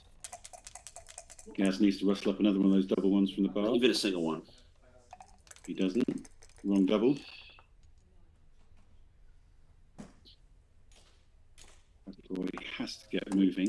Yep. He's back checkers. Yep, that's the right point. And he's going to need a 1 pretty quickly, or this is not looking good. Yep, you split at the back and you come in with the 4. Yeah. You split at the back. And Gaz is looking for the ace from space. Can he find the ace from space? Yes, he does. He does. That is putting him right back in it. That's one of my new favorite sayings, the ace from space. Yeah, right back in it. Ace 6, do you come out to the bar? Yeah. I would, because you need to get moving, and there's a chance the other ace. The return ace from space. Oh, I thought that was an ace. No, it wasn't. No. It's a Okay. desperate need. Yeah, and now Kent has to get around that board and sharpish and 5-3. Yep. You go with the 18, and then you give yourself 12. So now you have 3 numbers that cover. Sure. It's got these 3 numbers here. 4-1. That is not one of them. Yep. But now he has 6 numbers that cover. Mm-hmm. So these 6 numbers are pretty decisive. 6-5. I would go all the way to the bar. Yeah. So I'd play 18-7. Yeah, he needs to play big here. It makes it a 1-roll position. If he doesn't throw the ace, your favorite to cover, and then you just win the game. So the ace is pretty mandatory. Now Guys, there's no aces left in this dice man. That's pretty good shot. I mean, double 4s, double 5s are not pleasant. Yeah. 6-4 is good. That just runs out. This is it. It's over. Would have been interesting for me to look at the amazing double 4 play there. And then who was the equity favorite after the double aces, which double hit, where it looked like blue had gained an advantage. Mm-hmm. But what we saw in this DMP play, if we could abstract a lesson for our listeners, is when it's DMP, you make the pure play to win. Mm. And we saw a lot of purity of play. I didn't love Gaz's playing so tight, because tightness goes against purity when you're just playing to win. Yeah. But there's another important lesson, which is when you need to throw an ace. He's pre-clearing the 6. When you need to throw an ace to win, shots. you need to throw the ace so you won't win. So unless he gets crazy unlucky here, Kent is going to run away with this one. Gaz pretty much needs to keep dancing until there's something. Oh, that's not going to do it. And that's it. And Gaz concedes. Well, thank you to everyone who watched with us. We thoroughly enjoyed it, didn't we? Enjoyed a lot. Yeah. Cheers. Drinking beverages in the commentary box, talking rubbish, having a grand old time. Yes, very Thanks so very much, fun chatting everybody. with you, Peter. And hopefully you're going to stream in, tune in to the stream over the rest of the weekend. There'll be a whole heap of people, I'm sure, rotating through the commentary box. Kent and Tobias definitely being a couple of those people, but there's a whole heap of people who are great at commentary. Yeah. That are here this weekend. Dan Rivera's here. A whole heap of people are here. I would say that Brits, not only are they known for their wry humor, but in the backgammon world, there is a certain verbal acuity that many of the British players bring to the commenting. Even if their backgammon level may not be astounding, many people have the ability to talk. Articulate. Yeah. Yeah, to talk about the position in a coherent way that sometimes stronger American or continental European players might lack that verbal acuity. So yeah, I look forward to. We'll take that. Yeah. What we lack in backgammon skills, we make up for in chat. Yeah. Say that. I mean, that sounds like you literally just defined me. You're not British. I'm halvesies. Okay. I'm halvesies. All right, guys. Thanks so much. I think that'll be the last match of the day. So we'll see you tomorrow. Good night, everyone. Night. Bye.